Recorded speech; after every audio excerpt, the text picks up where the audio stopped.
Hello পুরা and hello ভাইয়ারা, সবাই কেমন আছো? আজকে আবার আমি চলে আসলাম 12 প্যাচাল বিতরণের নতুন একটা এপিসোড নিয়ে। আজকের 12 প্যাচালকে নাও স্পন্সর করছে টেরা স্কিন আর্টিস্ট্রি। স্কিন আর্টিস্ট্রির পক্ষ থেকে আজকে যে প্রোডাক্টটা নিয়ে আমি কথা বলতে যাচ্ছি, যারা আমাকে একদম বিগিনিং থেকে ফলো করো, মানে যখন থেকে আমি কোরিয়ান স্কিন কেয়ার প্রোডাক্টের রিভিউ দেওয়া শুরু করছি 2018 or 19, তখন থেকে এই প্রোডাক্টটা হচ্ছে আমার রাইড অর ডাই। হচ্ছে আই এম ফ্রম মার্গওয়াট এসেন্স। তোমরা জানো এই প্রোডাক্টটা আমার কি পরিমাণ পছন্দের। এটা হচ্ছে এমন টাইপের একটা এসেন্স, তোমার যে টাইপের স্কিনই হোক না কেন, এটা তোমার স্কিনটার ইমপ্রুভমেন্ট করতে হেল্প করবে। মানে তোমার যদি ড্রাই স্কিন হয়, সেটা তোমার স্কিনের হাইড্রেশন বাড়াতে সাহায্য করবে। তোমার স্কিনে যদি মানে ম্যাচিউর হয়, তাহলে তোমার স্কিনের এন্টিএজিংয়ের কাজ করতে সাহায্য করবে। তোমার স্কিন যদি অয়েলি হয়, তোমার স্কিনের অয়েলিনেস দূর করতে সাহায্য করবে। তোমার স্কিন যদি সেন্সিটিভ হয়, তোমার স্কিনকে সুদিং করতে সাহায্য করবে। তোমার স্কিনে যদি অ্যাকনি থাকে, তোমার স্কিনের অ্যাকনি দূর করতে সাহায্য করবে। তোমার স্কিনে যদি টেক্সচারের প্রবলেম থাকে, এটা তোমার টেক্সচারটা দূর করতে সাহায্য করবে। তোমার স্কিন যদি রাফ থাকে, তোমার স্কিনটাকে স্মুথ করতে সাহায্য করবে। মানে তোমার স্কিনে যে টাইপের সমস্যা থাকুক না কেন, এটা সেটা সমাধান করতে সাহায্য করে। যে কারণে এই প্রোডাক্টটা আমি এত বছরের পর বছর ধরে ব্যবহার করে আসতেছি। না হলে মানে এত টাকা একটা প্রোডাক্টের উপরে তো খরচ করার কোনো মানে হয় না। মানে স্টিল নাও আমার সব সময় আমার কাছে একটার পর একটা তুমি এরকম খালি বোতল খুঁজে পাবা। আমি মনে হয় কোনো একটা ভিডিওতেও মনে হয় তোমাদের সাথে শেয়ার করছিলাম যে আমার কাছে জমাইতে এরকম বোতল 5-6টা হয়ে গেছিলো। আমি রিসেন্টলি বড় বোতলটা আমার কাছে শেষ হয়ে গেছিলো, বাংলাদেশে অলমোস্ট সব জায়গাতেই সোল্ড আউট হয়ে গেছিলো, কোথাও পাচ্ছিলাম না। আমি মিনিটা ইউজ করা শুরু করছিলাম। সো মিনিটা শেষ হওয়ার আগেই লাকিলি স্কিন আর্টিস্ট্রি পেজে এখন বড়টা অ্যাভেলেবেল হয়ে গেছে। রাইট নাও স্কিন আর্টিস্ট্রি পেজে তোমরা স্মল সাইজটাও পেয়ে যাবা, বিগ সাইজটাও পেয়ে যাবা। আর বাই দ্য ওয়ে, এটা কিন্তু fungal acne safe, all type স্কিনের জন্য অ্যাপ্রোপ্রিয়েট। কিন্তু ছেলে মেয়ে উভয় ব্যবহার করতে পারবা। বিশেষ করে যারা রেগুলার শেভ করো, দেখবা শেভ করার কারণে যাদের দাড়ির এই সাইডটা অনেক সেন্সিটিভ হয়ে যায়, তারাও চাইলে কিন্তু এটা রেগুলার ব্যবহার করতে পারো। এটা কিন্তু ওদের সেন্সিটিভনেসটাকেও অনেক দূর করতে সাহায্য করে। কিন্তু অনেক দাড়ি হয় ওরে বাবারি। সো যে কারণে কিন্তু এটা আমি ইউজ করাই, ও আবার ইউজ করে এরকম করে বলে আমার জ্বলা কমে গেছে, আমার স্কিন একটু ভালো হয়ে গেছে। কিছু বুঝুক না বুঝুক, এতটুকু বুঝে যে এটা মেখে ওর স্কিনের ইমপ্রুভমেন্ট আসছে। সো ইয়া, স্কিন আর্টিস্ট্রি পেজে কিন্তু তোমরা 2টা সাইজই পেয়ে যাচ্ছ। এটা ওদের ট্রাভেল সাইজ এবং এটা হচ্ছে ফুল সাইজ। তুমি তোমার বাজেট অনুযায়ী যে কোনটা পারচেস করতে পারো। বাট যদি তুমি প্রাইসিংয়ের দিকে হিসাব করো, ছোটোটার থেকে বড়টা কিনাই লাভ। সো ইয়া, এই দুটো তো তোমরা পেয়ে যাচ্ছ। আর যদি কেউ ইন্টারেস্ট থাকো, আর যদি তুমি কিউরিয়াস থাকো যে আপু তুমি এটা কী ব্যবহার করেছো, আজকে আমি ব্যবহার করেছি রোম্যান্ডের ফিক আর লিপ লাইনার হিসাবে ইউজ করেছিলাম ম্যাকের কর্ক। এই দুটা কালার অনেক সুন্দর কমপ্লিমেন্ট করে। সো ইয়া, এই দুটা প্রোডাক্ট তোমরা পেয়ে যাচ্ছ স্কিন আর্টিস্ট্রি পেজে। স্কিন আর্টিস্ট্রি পেজে যাবতীয় ইনফরমেশন আমার ডিসক্রিপশন বক্সে দেওয়া থাকবে। সো #সেল প্রমোশন ডান। তো চলো দেরি না করে শুরু করে দিই আজকে ক্রেজি 12 প্যাচাল। আমি অনেক সময় খেয়াল করছি, আমাকে অনেকে জিজ্ঞাসা করে যে আপু তুমি যখন 12 প্যাচাল বলো, তুমি এটা কীভাবে বলো? তোমার কি সব কিছু মুখস্থ থাকে, আর তুমি কিছু দেখে দেখে বল? আমি যখন প্রথম দিকে 12 প্যাচাল বলতাম, বেশিরভাগ সময় টানা মুখস্থ বলতাম, যে কারণে অনেক সময় দেখবে প্রথম দিকের গল্প আমি করতাম। আমি পরে যখন আমার নিজের গল্প শুনছি, এরপরে আমার কাছে অনেক এম্বারেসিং লাগছে। আমি বলছি যে না, এভাবে পড়া দেওয়ার মতো করা উচিত হবে না, আমার একটু দেখে বলা উচিত হবে। এর রিজন এটা প্রফেশনাল লাগে না। এরপর থেকে আমি এরকম নোট ডাউন করে রাখি, অ্যাটলিস্ট সাল আর মানুষের নাম যেন মনে করে এরকম না করা লাগে। সো এরপর থেকে আমি এরকম একটা ছোটো বলতে পারো নোটবুক মেনটেন করা শুরু করছি। সো 2020 সাল থেকে 2024 সাল পর্যন্ত আমি একটাই নোটবুক ইউজ করতাম আমার 12 প্যাচালের এইসব ইনফরমেশন লিখে রাখার জন্য। আর আমি জানি না আমার এই 12 প্যাচাল শোনার সময় তোমরা কেউ খেয়াল করছো কি না, যখন আমি গল্পের ভিতরে ঢুকে যাই, আমি এরকম করে কলম দিয়ে দাগাতে থাকি। মানে যখন আমার মাথার ভিতর থেকে আমি ওই প্যাচগুলো খোলার চেষ্টা করি, যখন এরকম করে দাগাদাগি করতে থাকি। তো যে কারণে যেহেতু টানা 4 বছর ধরে এরকম একটা খাতা ব্যবহার করতেছি, ওটা নাজেহাল অবস্থা হয়ে গেছিলো। এই পাশের যে স্পাইরালগুলো আছে কয়েকটা এটার খুলেও আসছিল, মানে খুবই বাজে অবস্থা। তো এবার স্নিগ্ধ অফিস থেকে এরকম একটা সুন্দর পায় নোটবুক। তো এটা দেখে আমি বলছি, এটা আমার দাও, আমি এটার মধ্যে 12 পেজের নোট পয়েন্ট লিখবো। তো স্নিগ্ধ বলছো কে নাও। তো এই কয়দিন ধরে আমি নতুনটা আর পুরানটাকে নিয়ে নিয়ে ঘুরতেছিলাম। তো হঠাৎ করে আমার মেয়েট বলছে, আপা নতুন একটা খাতা তো আপনাকে আপনার হাজব্যান্ড দিচ্ছে, পুরাটা দিয়ে কী করবেন, ফালাই দিই? তো আমি ফালাই দিবেন দেন বলে আমি আমার মতো কাজ করতেছিলাম। আর উনিও যখন আমাদের বাসায় এই যে ময়লার জিনিস নিতে যেই ভাইয়াটা আসে, ওনাকে দিয়ে দিচ্ছে। আমি একবারের জন্য চিন্তা করি নাই, আমি আমার সবচেয়ে মূল্যবান জিনিস মানে কোনো চিন্তা না করে ওনাকে ফালাই দিতে বলছি। আপকামিং কোন ভিডিও আসবে, আর আমি যে মানে কোন কোন 12 প্যাচাল করতে পারি আমি ভবিষ্যতে, সেগুলো যে আমি নোট ডাউন করে রাখছিলাম। মাঝে মাঝে এমন হয় যে ধরো কোনো একটা অনগোয়িং কেস চলতেছে, আমি এটা নিউজ দেখছি অথবা এটা নিয়ে কাউকে আমি কথা বলতে দেখছি, আমি সাথে সাথে নোট ডাউন করে রাখি। মানে রাইট নাও কেসের ব্যাপারে আমি কী জানতে পারছি আমি এরকম করে কিন্তু লিখে রাখি। আমি তোমাদেরকে যদি দেখাই, সরি প্রথমে বলে নিই, আমার কিন্তু ডিসলেক্সিয়া আছে। সো আমি বি রে সি লিখি, সি রে ডি লিখি, এটা কিন্তু আমার একটু সমস্যা। আর আমি অনেক কাটাকুটি করি, যদিও বা 2025 সাল থেকে আমি চেষ্টা করছি যে আমি একটু ক্লিন করে লেখার চেষ্টা করব, কারণ আমি বাংলা ইংলিশ বড় হাতে ছোটো হাতের এভাবে উল্টাপাল্টা লিখে ফেলি, কজ এটা ভাই আমার ব্রেনের সমস্যা। সো আমি এরকম করে করে লিখবো, এরকম সুন্দর করে লিখে রাখবো। আর যখনই আমার ভিডিওটা হয়ে যাবে এরকম টিক মার্ক দিয়ে দিব, আর যেটা হয় নাই সেটা এরকম খালি থাকবে। এভাবে লিখে লিখে আমি এরকম করে মানে এরকম প্যারাগ্রাফ স্টাইলে সব কিছু দিয়ে রাখবো, আমি যেন জানি যে আমি এটা নিয়ে কথা বলছি, দিয়ে কথা বলি নাই। ওইটা ফালায় দেওয়ার 1 সপ্তাহ পর আমার মনে পড়ে এরকম অগণিত কেসের ব্যাপারে আমার নোট ডাউন করা ছিল ওই খাতায়। আমি কি করছি, আমাকে যখন আপু জিজ্ঞাসা করলো এটা ফালাই দেবো কিনা, আমি কেন বললাম না যে আপনি রাখেন, আমি এটা পরে চিন্তা করব। আমি যদি বলছি হ্যাঁ দেখ ফালান, কোনো সমস্যা নেই। আমি কেমনে পারলাম আমার 4 বছরের পরিশ্রমের একটা খাতাকে জাস্ট হ্যাঁ এভাবে ফালাই দিতে?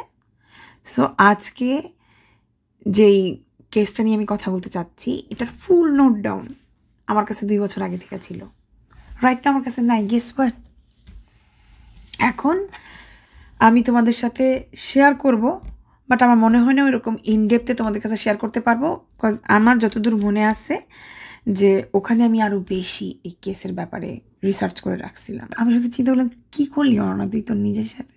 সো ইয়া, নিজের বদনাম আর কত করবো তোমাদের সাথে, চলো।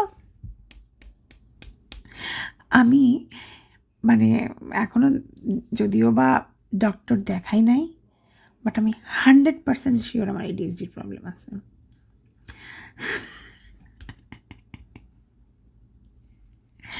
তো চলো দেরি না করে শুরু করে দিই আজকে ক্রেজিয়েস্ট 12 প্যাচাল with craziest YouTuber the Ananya artistry. আরেকটা কথা তোমাদের সাথে না শেয়ার করলেই না, সেটা হচ্ছে রাইট নাও আমি কিন্তু টিকটকে অনেক অ্যাক্টিভ আছি। তোমরা চাইলে আমাকে টিকটকে ফলো করতে পারো। আমার টিকটকে অ্যাকাউন্টের স্ক্রিনশট তোমাদের সাথে শেয়ার করলাম, এটা হচ্ছে আমার অ্যাকচুয়াল অ্যাকাউন্ট।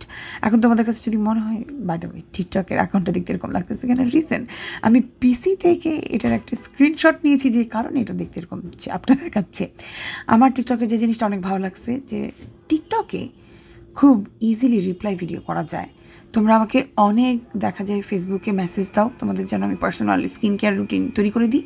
সত্যি কথা বলতে গেলে লাইফে এখন এত ব্যস্ত হয়ে গেছি, সবার স্কিন কেয়ার রুটিন ওইভাবে তৈরি করে দেওয়া আমার পক্ষে পসিবল হয় না। আগে চেষ্টা করতাম, বাট এখন অ্যাকচুয়ালি হয় না। আমি এমনিতেই ছোটোখাটো শর্ট টক তোমাদের সাথে করে থাকি, বাট শর্ট টক স্মল টক করে থাকি, বাট এখন আর ওইভাবে না করা হয় না, সময় থাকে না বলে। বাট টিকটকে যদি আমি এরকম টাইপের ভিডিও করি, একজন আপুর সমস্যা দেখে আরেকজন আপু কিন্তু অনেক হেল্পফুল হবে, তারাও বুঝবে এই টাইপের স্কিনের সমস্যা হলে কী টাইপের স্কিন কেয়ার প্রোডাক্ট ব্যবহার করা যায়। তো আমরা চাইলেই টিকটকে ছোট্ট একটা কমিউনিটি বানাতে পারি। সো হ্যাশট্যাগ নিজের আরেকটা সেলফ প্রমোশন আমি করে ফেললাম। সো তোমরা যারা যারা চাও টিকটকে আমার সাথে কানেক্টেড হতে, অবশ্যই টিকটকে ফলো দিতে ভুলবে না। এবং টিকটকে ঈদ স্পেশাল গিভওয়ে আসতে যাচ্ছে। সো ইনশাল্লাহ দেখা হচ্ছে আমাদের টিকটকে। বাই। আজকে তোমাদের সাথে একটা ট্রু ক্রাইম স্টোরি শেয়ার করতে যাচ্ছি, আর এটা ঘটে গেছে ইউএসের ওয়েস্টফিল্ড, নিউ জার্সিতে। আর নিউ জার্সির ওয়েস্টফিল্ড এরিয়াটা হচ্ছে বলতে পারো পশ এরিয়া, যেখানে অনেক মানে বড় লোকরা বসবাস করে। মানে এটা শুধু বড় লোকদের এরিয়া বললে ভুল হবে, মানে যাদের ওল্ড মানি। এখানে এমনও অনেক মানুষরা আছে যাদের বাবার বাবা এখানে বাড়ি পারচেস করে রেখে গেছেন। তো যখন কেউ দেখা যায় ভালো টাকা ইনকাম করে, অনেকেই চায় যে আমিও এই নেবারহুডে একটা বাসা পারচেস করতে চাই। তো যখন এরকম মানুষ পরিশ্রম করে টাকা উপার্জন করে এরকম একটা নেবারহুডে বাসা পারচেস করতে চায়, তাদেরকেও দেখা যায় মাঝে মাঝে বুলিংয়ের শিকার হতে হয়। কারণ এরকম নিউ মানি মানুষদেরকে ওল্ড মানি মানুষরা আবার বুলিং করে যে তোমার কাছে আজকাল কিছু টাকা আসছে বলে তোমরা আমাদের নেবারহুডে বাসা কিনতে আসছো, তাই মনে করছো যে তোমরা আমাদের বরাবরই হয়ে যাবা। কখনোই না। সো এরকমই একটা এক্সপিরিয়েন্স হয় যারা 2014 সালে এখানে একটা বাড়ি পারচেস করতে চায়। 2014 সালের জুন মাসে ব্রডার্স ফ্যামিলি এই ওয়েস্টফিল্ড, নিউ জার্সিতে একটা খুব সুন্দর বাসা পারচেস করে। এই বাসার নাম্বার হচ্ছে 657 বুলভার্ড। ব্রডার্স ফ্যামিলি হচ্ছে 4 জনের একটা পরিবার। হাজব্যান্ডের নাম হচ্ছে ডেরেক, তিনি হচ্ছেন একটা লাইফ ইন্স্যুরেন্স ফার্মের ভাইস প্রেসিডেন্ট, এবং ওয়াইফের নাম হচ্ছে মারিয়া, তিনি হচ্ছে একটা প্রাইমারি স্কুলের টিচার। ওই মুহূর্তে তাদের 3টা বাচ্চা ছিল। একজনের বয়স 10 বছর, একজনের বয়স 8 বছর, আরেকজনের বয়স 5 বছর। ডেরেক অ্যান্ড মারিয়া যে নতুন বাসাটা পারচেস করেছে 657 বুলভার্ড, এই বাসাটা থেকে 2 ব্লক দূরেই মারিয়ার পুরনো বাসা অবস্থিত। তার মানে বুঝতেই পারছো এই সেম নেবারহুডেই মারিয়া ছোটবেলায় বড় হয়েছে। তো বুঝতেই পারতেছো মারিয়ার এই বাসাটা কেনা নিয়ে সে কতটা এক্সাইটেড, কারণ এই বাসার আশেপাশে ওর চাইল্ডহুড মেমোরি রয়েছে। আমি পাশ থেকে বাসাটার ছবি দিব, তোমরা দেখলেই বুঝতে পারবা। 2014 সাল অনুযায়ী বাসাটা অনেক অনেক সুন্দর। মার্কেট প্লেসে ব্রডার্স ফ্যামিলি যখন এই বাসাটা সেল দেখে ওদের মনটা খারাপ হয়ে যায়। কজ এই বাসাটা দেখার সাথে সাথে ওরা যেটা চিন্তা করে এই বাসাটা মনে অনেক এক্সপেন্সিভ হবে, এবং ওরা এখনও এত টাকা জমায় নাই যে ওরা এই বাসাটা পারচেস করতে পারবে। সো যে কারণে ওরা এই বাসাটা কেনার আশাটা ছেড়ে দেয়। বাট যতক্ষণে ওদের বাসার টাকা মানে কেনার জন্য ওরা জমিয়ে ফেলছে, ওরা যে দেখে যে স্টিল এই বাসাটা এখনো সেল হয় নাই, এবং মানে ওরা যতটা এক্সপেন্সিভ মনে করছিল এই বাসাটা এতটাও এক্সপেন্সিভ না। ওরা বাসা কেনার জন্য ওরা যত টাকা জমিয়েছে এটার সাথে যদি ওরা আরেকটু টাকা এখানে অ্যাড করে, ওরা চাইলেই বাসাটা পারচেস করতে পারবে। আর এটা হচ্ছে ওদের ড্রিম হোম। আর সবচেয়ে বড় কথা, নিউ জার্সির ওয়েস্টফিল্ড এরিয়া মানে ধরো, মানে যদিও বা আমি তুলনা করলে জিনিসটা হাস্যকর লাগবে, এরপরও আমাদের বাংলাদেশের অনুযায়ী ধরো গুলশান বনাম দিয়ে তুমি বাসা নিতে চাচ্ছ, এরকম টাইপের একটা জায়গা। তো ওরা চিন্তা করে আমাদের বাচ্চারাও বড় হচ্ছে, আর এখানে যদি আমরা শিফট হয়ে যেতে পারি সো জিনিসটা অনেক ভালো হবে, কেননা আমরা লাইফে এরকম একটা রিস্ক নিয়ে নিই। 2014 সালে ওয়েস্টফিল্ড, নিউ জার্সির এই বাসাটা 657 বুলভার্ডের প্রাইস ছিল $1.3 মিলিয়ন। যদিও বা ওদের জন্য একটু কষ্ট হয়ে যাচ্ছিল, তারপরও যেহেতু ওদের দুইজনেরই এটা ছিল একটা ড্রিম হাউস, শেষমেশ ওরা এটা পারচেস করার পরও ডেরেক অ্যান্ড মারিয়া বিশ্বাস করতে পারতেছিল না যে এত দামি বাসাটা এটা ওদের, তাও আবার এরকম একটা পশ নেইবারহুডে। যদিও বা বাসার ভিতরের ডেকোরেশনটা একটু ওল্ড স্টাইলের। এরপরে মারিয়া ডিসাইড করে কোনো সমস্যা নাই, বাসায় ওঠার আগে আমি ফুল ডেকোরেশন চেঞ্জ করে ফেলবো, আমি ড্রিম হাউস যেভাবে চিন্তা করছিলাম সেভাবে ডেকোরেট করে ফেলবো। সো এই বাসাটা তৈরি হয়েছিল 1903 সালে। ডেরেক অ্যান্ড মারিয়া এই বাসাটা পারচেস করছে 2014 সালে। সো এত পুরনো বাসা ওরা পারচেস করছে, তাও আবার $1.3 মিলিয়ন দিয়ে। এর উপরে এই বাসাটাকে এখন রেনোভেশন করতে হবে। সো এত টাকা দিয়ে কেনার পরও এর উপরে ওরা আরও টাকা খরচ করতেছে এই পুরা বাসাটাকে রেনোভেশন করার জন্য। মানে টাকার উপর ওরা টাকা ঢালতেছে, শুধু এটাই চিন্তা করে যে এটা ওদের একটা ইনভেস্টমেন্ট হইতে যাইতেছে। মারিয়া ডেরেকের এখন নতুন শিডিউল হচ্ছে জব করার পাশাপাশি দিনের বেলাতে ওরা নতুন বাসায় সময় কাটায় এবং রাত্রেবেলা ওরা ওদের বাচ্চাদের সাথে পুরনো বাসায় থাকে। তো ব্রডার্স ফ্যামিলি এই বাসাটা পারচেস করেছে বেশ কয়েকদিন হয়েছে এবং রেনোভেশনের কাজ ধরেছে মাত্র 3 দিন হয়েছে। সেদিন কাজ শেষ করতে করতে প্রায় রাত 10:30 হয়ে গেছে। তো কাজ শেষ করে যখন অলমোস্ট ডেরেক চলে যাবে এরকম সময় ও হঠাৎ করে দেখে ওদের মেল বক্সে মনে হয় কোনো লেটার রয়েছে। ও চিন্তা করে, আচ্ছা আমরা তো এই বাসায় এখনও উঠি নাই, তাহলে আমাদেরকে লেটার কে দিবে? এরপরে ও একটু খুশি হয়, মেবি এটা কেউ ওদেরকে ওয়েলকামিং জানানোর জন্য মেবি ওদেরকে কেউ লেটার পাঠিয়েছে, যেহেতু এই নেইবারহুডে ওরা নতুন এসেছে। তো ডেরেক মেল বক্সে যে খামটা পেয়েছিল এটার উপরে বড় করে লেখা ছিল, আর এটা কারো হাতের লেখা, কেউ নিজের হাতে লিখেছে। আর খামটা খোলার পরে ডেরেক যে চিঠিটা পায় এই চিঠিটা হচ্ছে টাইপিং করা, তার মানে এটা কারো হাতের লেখা না। আমি আমার মতো করে তোমাদেরকে এই চিঠিটার অনুবাদ করে শোনাচ্ছি। আর তোমাদেরকে এই চিঠিটার অনুবাদ শোনার আগে যেটা বলতে চাই, যে এই চিঠিটা লিখছে সে নিজেকে আখ্যায়িত করছে অ্যাজ এ ওয়াচার হিসাবে এবং এই বাসার মেম্বারদেরকে সে মানুষ বলে না ডেকে ডিয়ার 657 বুলভার্ড বলে ডাকে, মানে এই বাসার নাম্বার ধরে তাদেরকে ডাকে। ঠিক আছে, তোমরা যদি কনফিউজ না হও এই জন্য আগে থেকে বলে রাখলাম। তো সে চিঠিটা এভাবে লিখেছে, প্রিয় প্রতিবেশী ডিয়ার 657 বুলভার্ড, তোমাদেরকে স্বাগতম জানাই আমাদের এই নেইবারহুডে। আপনি হয়তো বা জানেন না 657 বুলভার্ড এই বাসাটা আমাদের পরিবারের জন্য যুগের পর যুগ ধরে একটি সাবজেক্ট হয়ে রয়েছে। আর যেহেতু কিছুদিনের ভিতরে এই বাসাটার 110 বছর পূর্তি হতে চলেছে, সে খুশিতে আমি এই বাসার ইনচার্জ হতে যাচ্ছি। আর আমার দায়িত্ব হচ্ছে এই বাসাটার দেখাশোনা করা আর এই বাসাটার উপর নজরদারি রাখা। 1920 সালে আমার দাদা এই বাড়ির উপরে নজর রাখত, 60s আমার বাবা এই বাড়ির উপরে নজর রাখত, এখন আমার সময় এই বাড়ির উপরে নজর রাখা। আচ্ছা আপনারা কি এই বাড়ির হিস্ট্রি জানেন? আচ্ছা আপনারা কি জানেন এই 657 বুলভার্ডের ওয়ালে কত মিথ্যা লুকিয়ে আছে? আসলে কেন এসেছেন এই বাসায় আমি এটা ঠিকই বের করে নেব। আমি অলরেডি খেয়াল করেছি আপনি এই বাসার ভিতরে কন্ট্রাক্টর ঢুকিয়েছেন আর এই বাসাটাকে আপনি ডিস্ট্রয় করার চেষ্টা করতেছেন। Bad move. আপনাকে অবশ্যই 657 বুলভার্ডকে অখুশি করা উচিত না। তুমি এখন কারেন্ট সিচুয়েশনটা একটু বোঝার চেষ্টা করো। মানে মাত্র 3 দিন হয়েছে এই বাসাটাকে ও রেনোভেশন করতেছে, আর রাত 10:30 বাজে তখন অলরেডি ওর বাসায় যারা কাজ করতেছিল তারা সবাই বাসা থেকে বের হয়ে গেছে এবং ও একমাত্র মানুষ শুধু এই বাসায় ওই মুহূর্তে ছিল। ওর ঘর থেকে কিছু নেওয়ার দরকার ছিল, প্রয়োজনীয় জিনিসপত্র, সেটা নিয়ে জাস্ট বাসাটাকে লক করে ও যখন বের হবে ও জাস্ট দেখে মেল বক্সের উপরে একটা লেটার মানে উঁচু করে কেউ রেখে গেছে। ও মনে করে মেবি কেউ ওয়েলকামিং জেস্চার জানানোর জন্য ওকে একটা লেটার দিছে, খুশি মনে জাস্ট এটা খুলছে, কেউ ভাবছে যে মেবি ওয়েলকাম জানাবে। খুলে দেখে এরকম ক্রিপি একটা লেটার। আর এই লেটারটা পাওয়ার পর নিশ্চয়ই ডেরেক আশেপাশে তাকাইছে যে তাহলে কে আমাদেরকে ফলো করতেছে, আর কে আমাদেরকে এভাবে দেখতেছে।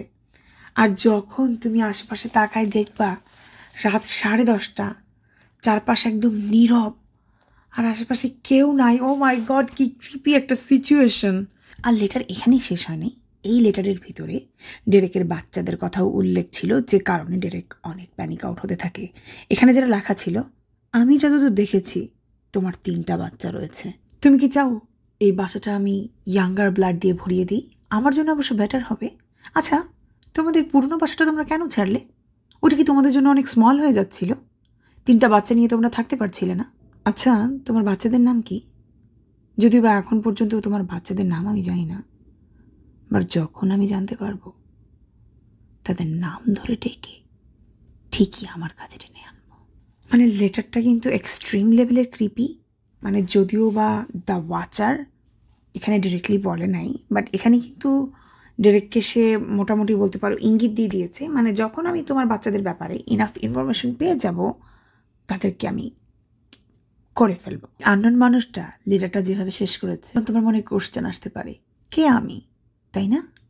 657 বুলভার্ড এই বাসার সামনে দিয়ে প্রতিদিন শত শত গাড়ি যায়, হয়তো বা আমি তাদের মধ্যেই একজন।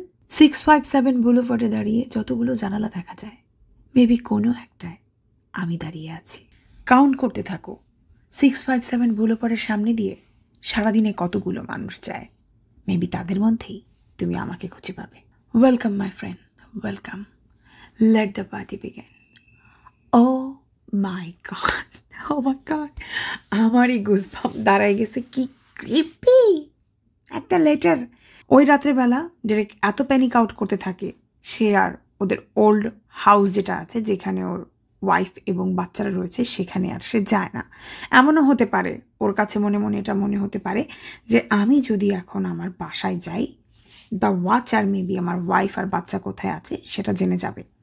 সো ও যেটা করে, ইমিডিয়েটলি ওদের নতুন হাউসের ভিতরে ঢুকে যায়, সব রুম লক করে ফেলে এবং পর্দা টেনে দেয়, জানালা লাগিয়ে দেয়। এরপর 911-এ কল করে পুলিশকে সে জানায় তার সাথে কি ঘটেছে। তো পুলিশ ডেরেকের বাসায় আসার পর প্রোটোকল অনুযায়ী যা যা করা দরকার, বাসা যেভাবে সার্চ করা দরকার ওনারা সব কিছুই করেন, বাট কোনো কিছুই ওনাদের কাছে আনইউজুয়াল লাগে না। এরপরে ওনারা ডেরেককে আক্স করেন যে আপনার কোনো এরকম এনিমিস আছে কি না।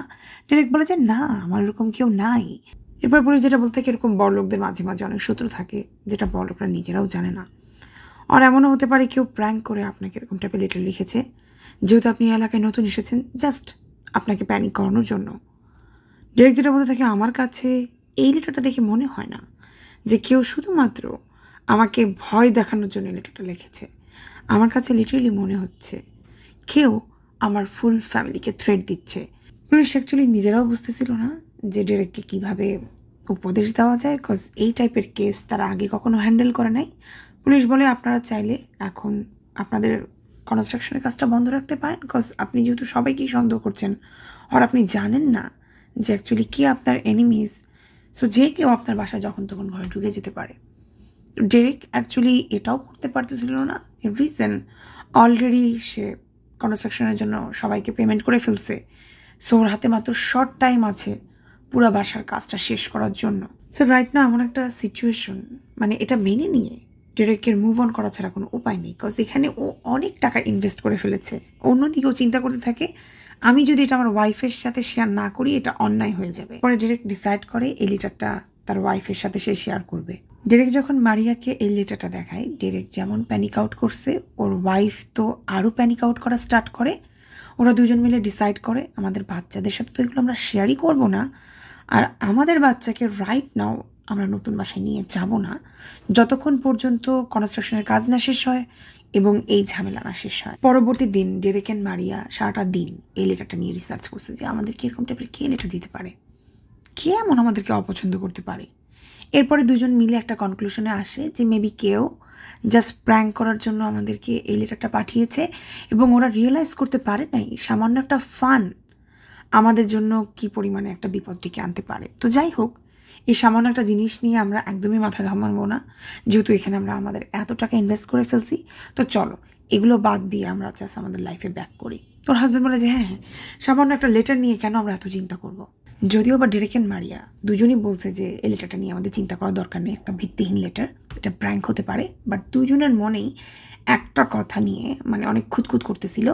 এই লেটারে একটা লাইন লেখা ছিল যে আমি উডদের কাছে ইয়াং ব্লাড চেয়েছিলাম। আমার মনে হয় তারা আমার কথা শুনেছে।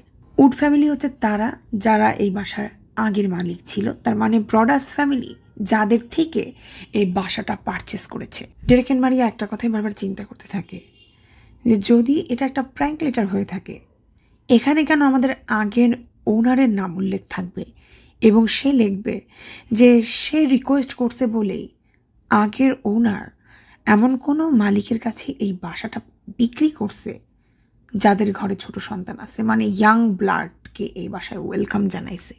মানে এই লাইনটা কিন্তু অ্যাকচুয়ালি অনেক ক্রিপি। এরপর ডেরেক অ্যান্ড মারিয়া চিন্তা করে, আচ্ছা আমাদের আগের ওনারকে চলো আমরা একটা ইমেল করি যে ওরা আগে দ্য ওয়াচার থেকে কোনো এরকম ক্রিপি লেটার পেয়েছিল কিনা।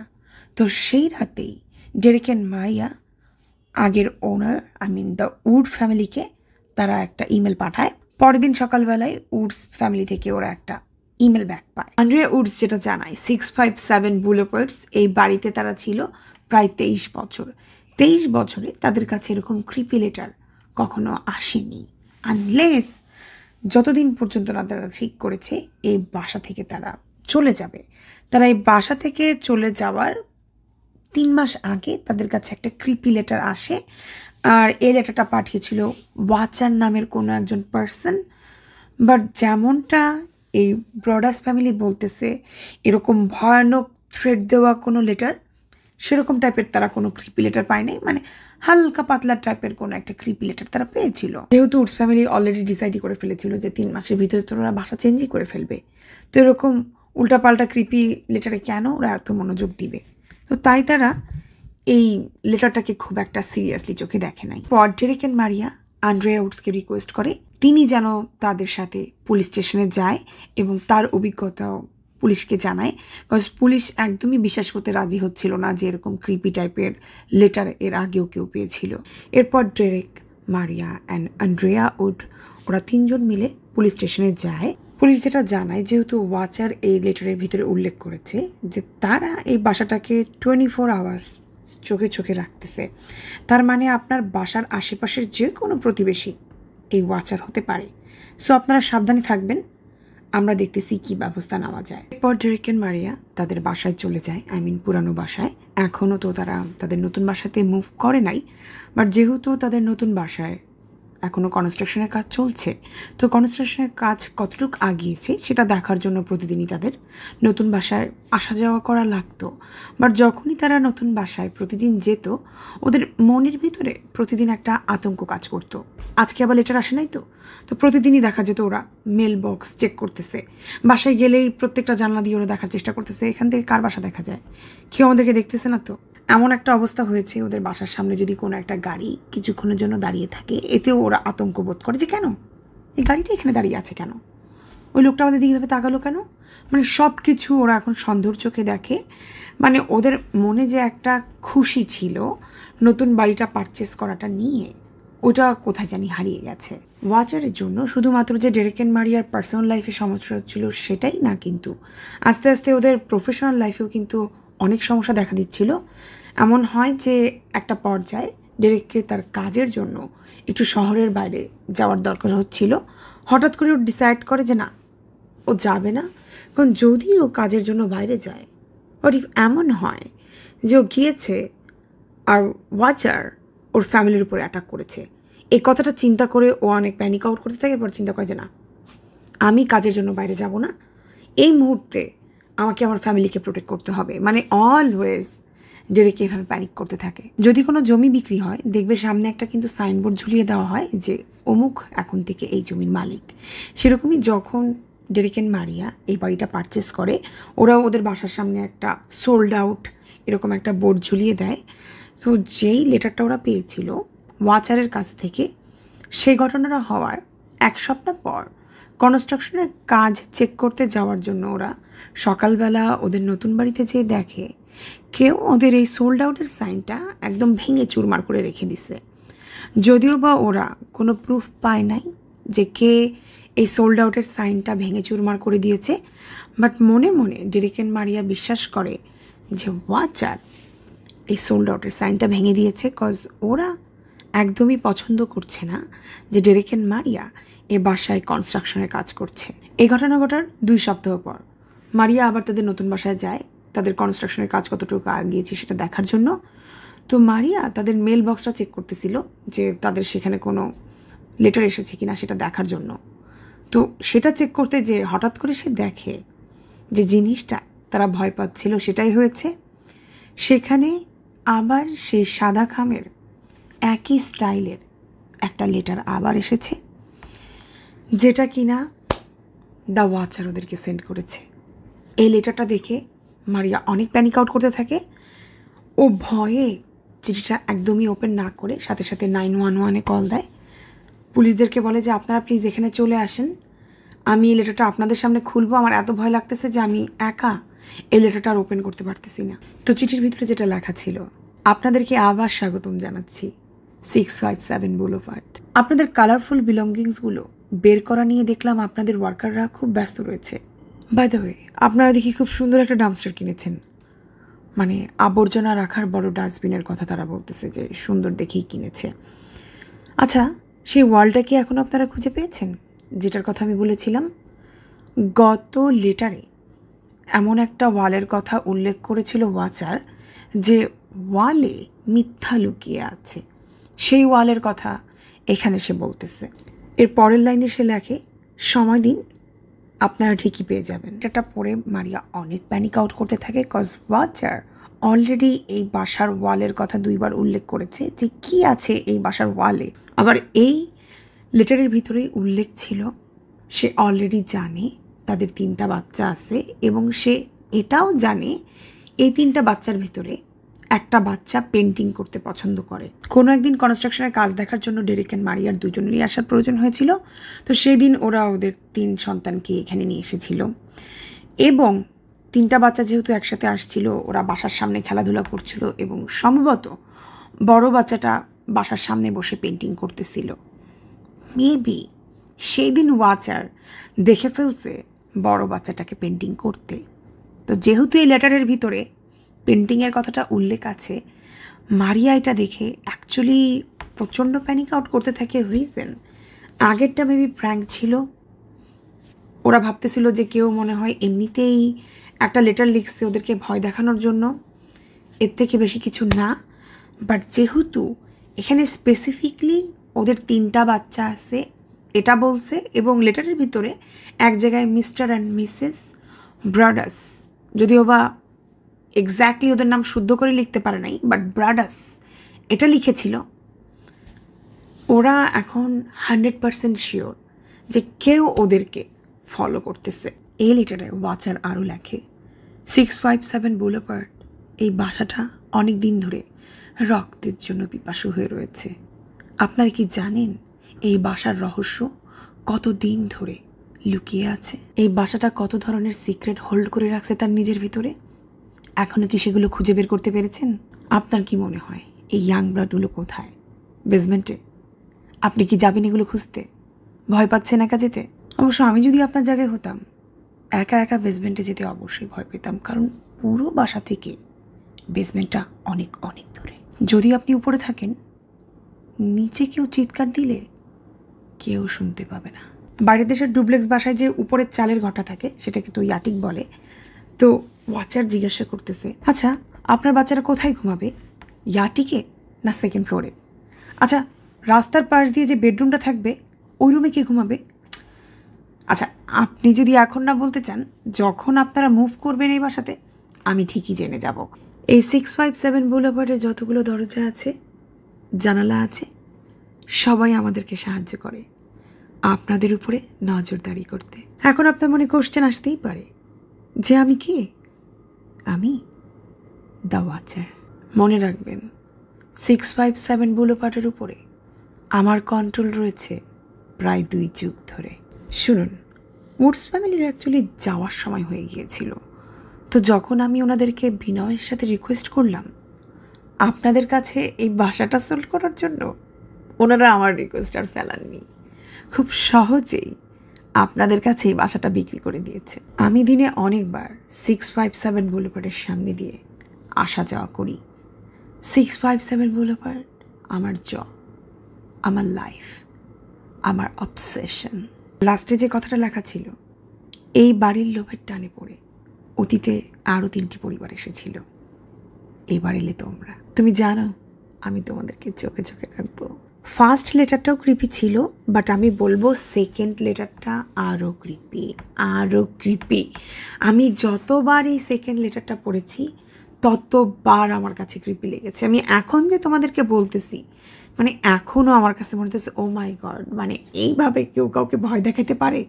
মানে চিন্তা করো, যাদেরকে এই লেটারটা লেখা হয়েছিল ওদের তো ঘুম হারাম হয়ে যাওয়ার কথা। এই লেটার পাওয়ার পরে ডেরেক এন্ড মারিয়া তো প্রচণ্ড ভয় পেয়ে যায়।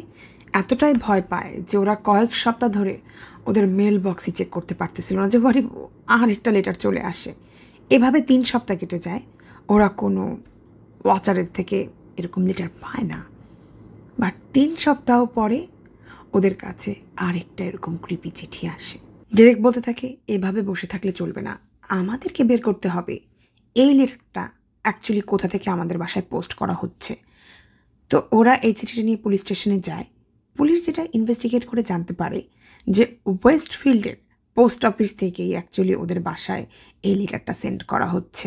তো ওয়াচারের এই লেটারগুলো নিয়ে পুলিশরা ইনভেস্টিগেট করা স্টার্ট করে দেয়। ইনভেস্টিগেট করার একটা পর্যায়ে ওনারা রিয়েলাইজ করতে পারে যে ওয়াচার যে প্রথম লেটারটা তাদেরকে সেন্ড করেছিল এটা জুন মাসের 4 তারিখে সেন্ড করেছিল। আর এই লেটারটা ওদেরকে সেন্ড করার মাত্র 2-3 দিন আগেই তারা বেসিক্যালি এই বাসাটা পারচেস করে। যে কথাটা অ্যাকচুয়ালি বাইরের মানুষরা কিন্তু জানতো না। তারা কিন্তু তখনও সোল্ড আউটের ওই সাইনবোর্ডটা তাদের বাসার সামনে লাগায়নি। তার মানে ওয়াচার কি ইনসাইড কেউ? তা না হলে ওরা কিভাবে জানবে কে অ্যাকচুয়ালি এই বাসাটা পারচেস করেছে?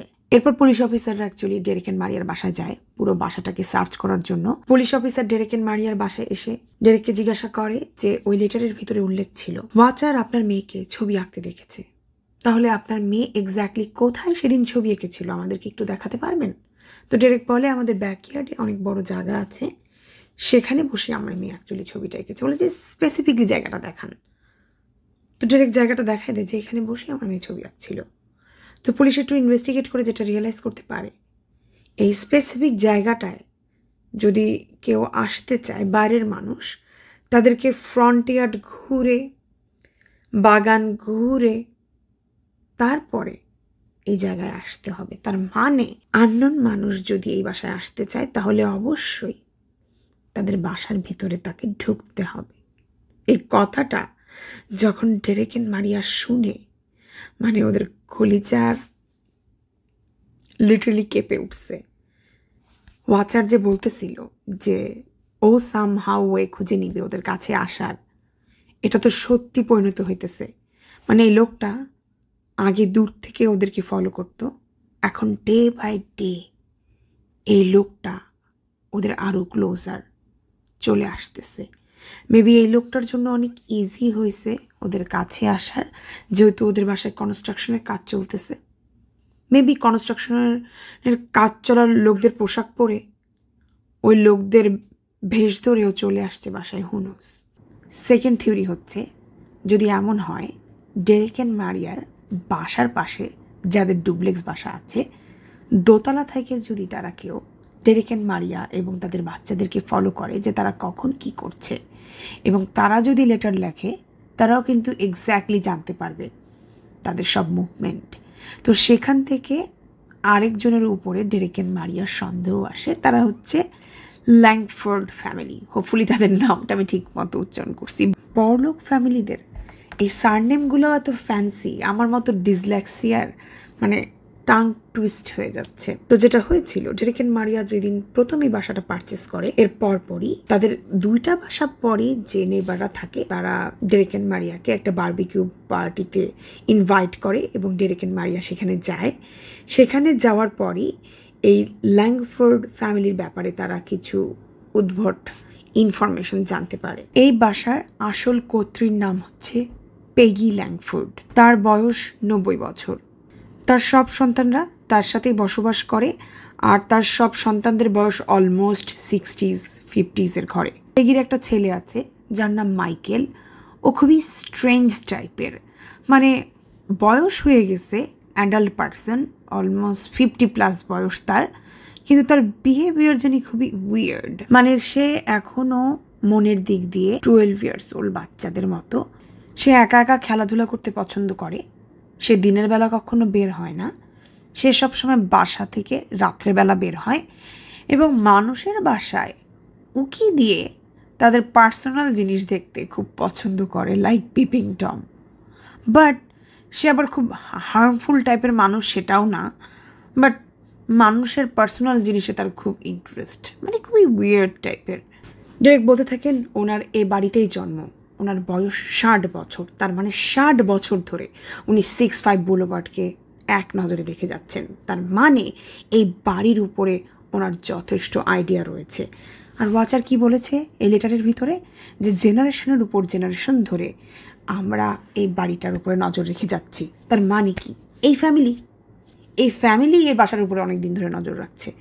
ওরা ছাড়া তো আমি দেখতেছি না আর কোনো পারফেক্ট ফ্যামিলি আছে যারা এত ক্লোজে থেকে এই বাসার উপর নজরদারি করতে পারবে। ডেরেক এক মুহূর্ত দেরি না করে পুলিশের কাছে রিপোর্ট করে দেয় এবং ও যা যা জানে সব ইনফরমেশন পুলিশকে জানিয়ে দেয়।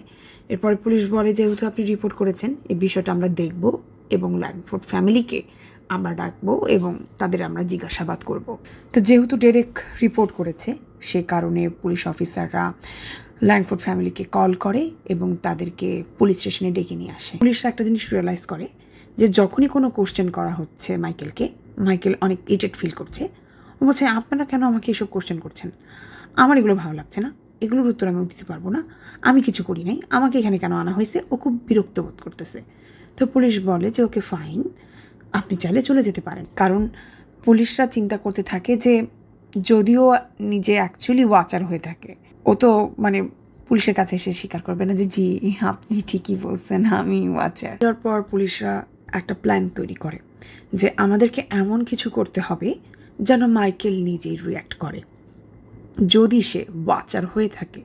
কারণ ওয়াচারের একটা সফট কর্নার হচ্ছে এই 657 বুলেভার্ডের বাসাটার সে কিন্তু কোনো রেনোভেশন পছন্দ করতেছে না, কজ এটা অনেক পুরনো বাসা।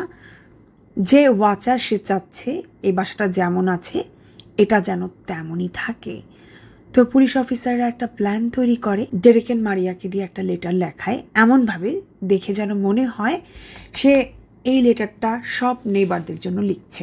লেটারটা এরকম টাইপের লেখা থাকে যে আমরা এই বাসায় রেনোভেশন করতেছি, আপনাদেরকে এই নতুন রেনোভেশন দেখার জন্য আমরা ইনভাইট করতেছি, এরকম টাইপের। পুলিশরা বলে এই লেটারটা লিখে যেন তারা লংফোর্ড ফ্যামিলির বাসার মেল বক্সে রেখে আসে। যদি তারা ওয়াচার ফ্যামিলি হয় তারা তো রিয়্যাক্ট করবে। তো পুলিশের কথা মতো ডেরেক এন্ড মারিয়া একটা লেটার লেখে এবং লংফোর্ড ফ্যামিলির বাসায় এই লেটারটা পাঠায়। একদিন দুদিন যাওয়ার পরও ওরা যেটা রিয়েলাইজ করতে পারে যে লংফোর্ড ফ্যামিলির সাইড থেকে ওরা কোনো রিয়াকশন দেখতেছে না। তো এটা দেখার পর পুলিশরা যেটা রিয়েলাইজ করতে পারে যে না, ওরা অ্যাকচুয়ালি ওয়াচার ফ্যামিলি না। সো এই প্ল্যানটাও নষ্ট হয়ে যায়। তো কিছুদিন যাওয়ার পর পুলিশ আবার মাইকেলকে পুলিশ স্টেশনে ডাকে কিছু জিজ্ঞাসাবাদ করার জন্য। প্রথম দিকে তো যখন মাইকেলকে ডাকা হয় সে কিন্তু খুব হেসিটেট ফিল করছিল, তার কাছে খুবই আনইজি লাগতেছিল কেন পুলিশরা তাকে ডাকছে, সে কোনো কথার অ্যান্সার দিতে চাচ্ছিল না। এবার যখন মাইকেলকে ডাকছে মাইকেল প্রচণ্ড বিরক্ত বোধ করছে যে কেন বারবার আপনারা আমাকে ডাকতেছেন। এবার মাইকেল একা আসে নাই, তার সাথে তার বোন অ্যাবিও এসেছে। অ্যাবি এসে যেটা বলে, আপনারা লিটারেলি আমার ভাইকে হ্যারাসমেন্ট করতেছেন, আপনাদের কাছে কোনো প্রমাণ নেই আমার ভাই কোনো অকারেন্স করেছে, এরপরও তাকে বারবার পুলিশ স্টেশনে ডাকতেছেন এবং তাকে যে আপনারা এভাবে মানসিক প্রেশার দিতেছেন এটা কিন্তু একদমই উচিত হচ্ছে না। অ্যাবি বলে, এবার আমার ভাই লয়ার ছাড়া কথা বলবে না। অন্যদিকে ডেরেক বলে, ওকে ফাইন, তাহলে আমিও আমাদের লয়ার ডেকে নিয়ে আসতেছি। তো দুই ফ্যামিলি এবার তাদের দুই লয়ারকে নিয়ে বসে এবং ডেরেক জানায় যে তারা কি কি এলিগেশন দিয়েছে মাইকেলের বিরুদ্ধে এবং মাইকেল প্রমাণ করার চেষ্টা করে যে সে নির্দোষ। মাইকেল প্রচণ্ড বিরক্ত হতে থাকে যে আমি আপনার বাসার পাশের প্রতিবেশী, আর এটা দিয়ে আপনি কখনোই প্রমাণ করতে পারেন না আমি হচ্ছি দ্য ওয়াচার। আর অন্যদিকে পুলিশেরও কিছু করার নাই, বিকজ পুলিশের হাতে ওরকম কোনো প্রমাণ নাই যেটা দিয়ে তিনি মাইকেলকে গ্রেপ্তার করতে পারবেন। পুলিশ মারিয়া ডেরেককে বলে, দেখেন আমাদের হাতে কিচ্ছু নাই, আমরা তো কোনো কিছু দিয়ে প্রুফ করতে পারছি না যে মাইকেল অ্যাকচুয়ালি দ্য ওয়াচার, যে কারণে আমরা চাইলেও মাইকেলকে গ্রেপ্তার করতে পারবো না। এই সব কিছু দেখে ডেরেক এন্ড মারিয়া অনেক হতাশ হতে থাকে আর ওরা নিজেরা ফিল করতে থাকে যে আমাদেরকে মনে হয় ওইভাবে পুলিশরা হেল্প করতে চাচ্ছে না, যদি ওরা হেল্প করতে চাইতো তাহলে ওরা ঠিকই নিশ্চয়ই মাইকেলকে গ্রেপ্তার করতে পারতো। ল্যাংফোর্ড ফ্যামিলি প্রচণ্ড অপমানিত হয় তাদেরকে এইভাবে পুলিশ স্টেশনে ডেকে আনার জন্য। তো ওরা যাওয়ার সময় রীতিমতো পুলিশদেরকে শাসিয়ে যায় যে যেহেতু আপনারা এই কেসে আমাদেরকে জড়িয়েছেন, আপনাদের দায়িত্ব হচ্ছে যত দ্রুত সম্ভব এই ওয়াচারকে খুঁজে বের করা, না হলে কীভাবে আপনাদের উপরে কেস করতে হয় সেটা আমাদের জানা আছে। একদমই অস্থির হয়ে গেছে। ও থেকে না, পুলিশকে দিয়ে কিচ্ছু হবে না, ওরা এত স্লোলি আগাচ্ছে, ওরা কখন ওয়াচারকে ধরবে? ওরা যদি এত স্লোলি আগাতে থাকে যে কোনো মুহূর্তে ওয়াচার আমার ফ্যামিলির সাথে একটা দুর্ঘটনা ঘটিয়ে ফেলতে পারে। এর থেকে ভালো আমি নিজে একটা পার্সোনাল ডিটেকটিভ আমার জন্য হায়ার করি যে পুলিশের আগে আমাকে এই ওয়াচারকে খুঁজে দিতে সাহায্য করবে। ডেরেক প্রথমে যেটা করে, তার বাসার চারপাশে প্রায় 10-15টা সিসিটিভি ক্যামেরা সেট করে যেন যে কোনো মুহূর্তে সে এই সিসিটিভি ক্যামেরা দিয়ে দেখতে পারে তার বাসার কোনো অ্যাঙ্গেলে কেউ দাঁড়িয়ে তার বাসাকে চেক করতেছে কিনা। ওই মুহূর্তে ডেরেকের লাইফ রুটিন যেটা ছিল, সকালবেলা সে অফিসে যাবে, অফিস থেকে সে তার নতুন বাসায় যাবে, সেটার কনস্ট্রাকশনের কীরকম কাজ চলতেছে সেটা দেখবে, এরপর সে তার পুরানো বাসায় ব্যাক করবে, রাত্রেবেলা ঘুমানোর আগে সে সবগুলো ফুটেজ নিয়ে বসবে তার সিসিটিভি ক্যামেরার, তার বাসার মানে নতুন বাসার চারপাশে সে যতগুলো সিসিটিভি ক্যামেরা লাগিয়েছে, এরপরে এগুলো ঘন্টার পর ঘন্টা 1 by 1 চেক করবে যে ওর বাসার আশপাশে কেউ সন্দেহমূলক কোনো আচরণ করেছে কিনা। মানে যদি এরকম কেউ করে তাহলে লিটারেলি এটা নিয়ে পুলিশ অফিসার কাছে যাবে এবং সে বলবে যে আমার মনে হয় এটাই হচ্ছে দ্য ওয়াচার। মানে চিন্তা করো একটা লোক কী পরিমাণে প্যারানয়েড হলে অথবা ট্রমাটাইজ হলে এরকম টাইপের কাজ করে। মানে এটা একদিন 2 দিন করে নাই, এরপর থেকে মানে ড্রেকের এটাই হয় লাইফস্টাইল, প্রতিদিন এরকম করতেছে। ঠিকমতো রাত্রেবেলা ঘুমায় না, ওয়াইফের সাথে ঠিকমতো কথা বলে না, সকালবেলা ঠিকমতো অফিসে যায় না, সারা দিন রাত ও এই সিসিটিভির ক্যামেরা ফুটেজগুলো চেক করতে থাকে ঘন্টার পর ঘন্টা যে ওর বাসার আশপাশে কেউ আসছে কি না। মানে লিটারেলি সে নিজে একটা ডিটেকটিভ হয়ে গেছে। তার বাসার সামনে দিয়ে কখন কোন গাড়ি যাচ্ছে, কোন গাড়ি কতবার রিপিট করতেছে তার বাসার সামনে দিয়ে সব ইনফরমেশন সে নোট ডাউন করতেছে, আর সারা দিন রাত এই সিসিটিভির ক্যামেরা ফুটেজগুলো দেখতেছে। কে তার বাসার সামনে দাঁড়িয়েছিল, কে কার সাথে এখান দিয়ে আসা যাওয়া করছে, সব লিখে রাখতেছে। আর এরকম করতে করতে ওর বাসার টেবিলের উপর এরকম ফাইল জমা হয়ে যাচ্ছে। মানে যেই মুহূর্তে ডেরেক তার এরকম পার্সোনাল রিসার্চ করতেছিল, অন্যদিকে তার সব ফ্যামিলি মেম্বাররা যেটা মনে করতে থাকে ডেরেক মনে পাগল হয়ে গেছে। সে রাতের বেলা খায় না, সে ঘুমায় না, ঠিক মতো কোনো ফ্যামিলি মেম্বারদের সাথে কথা বলে না, সারাক্ষণ এই 657 বুলেভার্ডের আশপাশে কেউ আসছে কি না, অতীতে এই বাসায় কে ছিল, কে এই বাসার আশপাশ দিয়ে গেছে, সারাক্ষণ শুধু এইসব ইনফরমেশন নিয়ে সে পড়ে থাকে। যে কারণে সবাই ওকে নিয়ে অনেক চিন্তায় করতে থাকে যে না জানি ডেরেক এই বাড়ি করতে করতে রীতিমতো পাগল হয়ে যায়, এরপর ওকে অ্যাসাইলামে দিয়ে আসতে হয়। একা ইনভেস্টিগেট করতে করতে যখন ডেরেক টায়ার্ড হয়ে যায়, এরপর সে ডিসাইড করে আমি আমার জন্য একজন পার্সোনাল ইনভেস্টিগেটর হায়ার করব। এরপরে সে একজন পার্সোনাল ইনভেস্টিগেটর হায়ার করে। তাকে সে যে কাজটা দেয়, তার কাজ হচ্ছে একটা বাইনোকুলার, ওই যে দূরবীন আছে না, এটা নিয়ে প্রত্যেকটা নেইবারের বাসার সামনে যে দেখবে ওরা কি করতেছে এবং তাকে রিপোর্ট লিখতে হবে এবং এটা নিয়ে যে তাকে জানাতে হবে দিন শেষে যে কে আজকে কি করছে। মানে দিন শেষে বলতে গেলে ডেরেকই কিন্তু একজন ওয়াচার হয়ে গেছে কাইন্ড অফ, তাই না? পার্সোনাল ইনভেস্টিগেটর যখন ডেরেককে তার মনের মতো কোনো ইনফরমেশনই দিতে পারে না, এরপর সে বলে আপনাকে দিয়ে অ্যাকচুয়ালি কিছুই হবে না, এরপর তাকে ফায়ার করে দেয়। পরবর্তীতে ডেরেক একজন রিটায়ার্ড FBI এজেন্টকে হায়ার করে। তো FBI এজেন্টকে হায়ার করার সাথে সাথে উনি সেই পুরানো লেটারগুলো দেখতে চান। এই লেটারগুলো নিয়ে উনি একটু রিসার্চ করা স্টার্ট করেন। উনি এই লেটারগুলো পড়ার পর এবং এই ব্যাপারটা নিয়ে একটু রিসার্চ করার পর উনি ডেরেককে একটা নতুন ইনফরমেশন দেন যে যিনি তাকে এই লেটারগুলো লিখতেছেন সম্ভবত তিনি হচ্ছেন একজন ওল্ডারলি জেন্টলম্যান।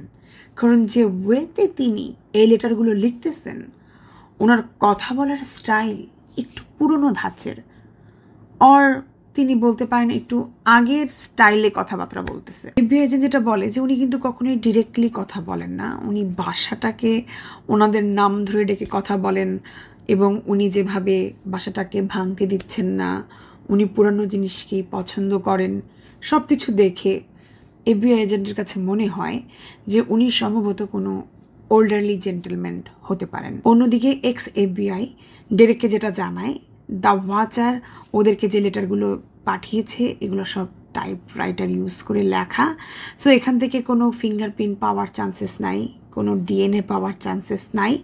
সো এই অপশনটাও তাদের হাত থেকে চলে গেছে। এই পয়েন্টে এসে ওয়েস্টফিল্ড পুলিশ অফিসাররা ডেরেক এবং মাইয়াকে বলে যে প্লিজ এখন এগুলো বাদ দিয়ে আপনারা আপনাদের লাইফে মুভ অন হন, বিকজ রাইট নাও আমাদের কাছে মনে হচ্ছে কেউ আপনাদের সাথে প্র্যাঙ্ক করার চেষ্টা করতেছে, কোনো টিনেজার, বিকজ আপনারা এই বিষয়টাকে মনে হয় খুব একটা বেশি প্রাধান্য দিয়ে ফেলছেন, আর ওরা এই জিনিসটা দেখে খুব মজা পাচ্ছে এবং আপনাদের লাইফে অনেক সমস্যা সৃষ্টি করতেছে। অন্যদিকে ডেরেক এন্ড মারিয়ার বাসার কনস্ট্রাকশনের কাজ শেষ যে জায়গায় ওদের খুশি হওয়ার কথা, ওদের dream house right now ready, ওরা তো খুশি হয় নাই, বরং আতঙ্কে আছে যে বাসায় আমি মুভ হলে না জানি আমার সাথে কি হবে।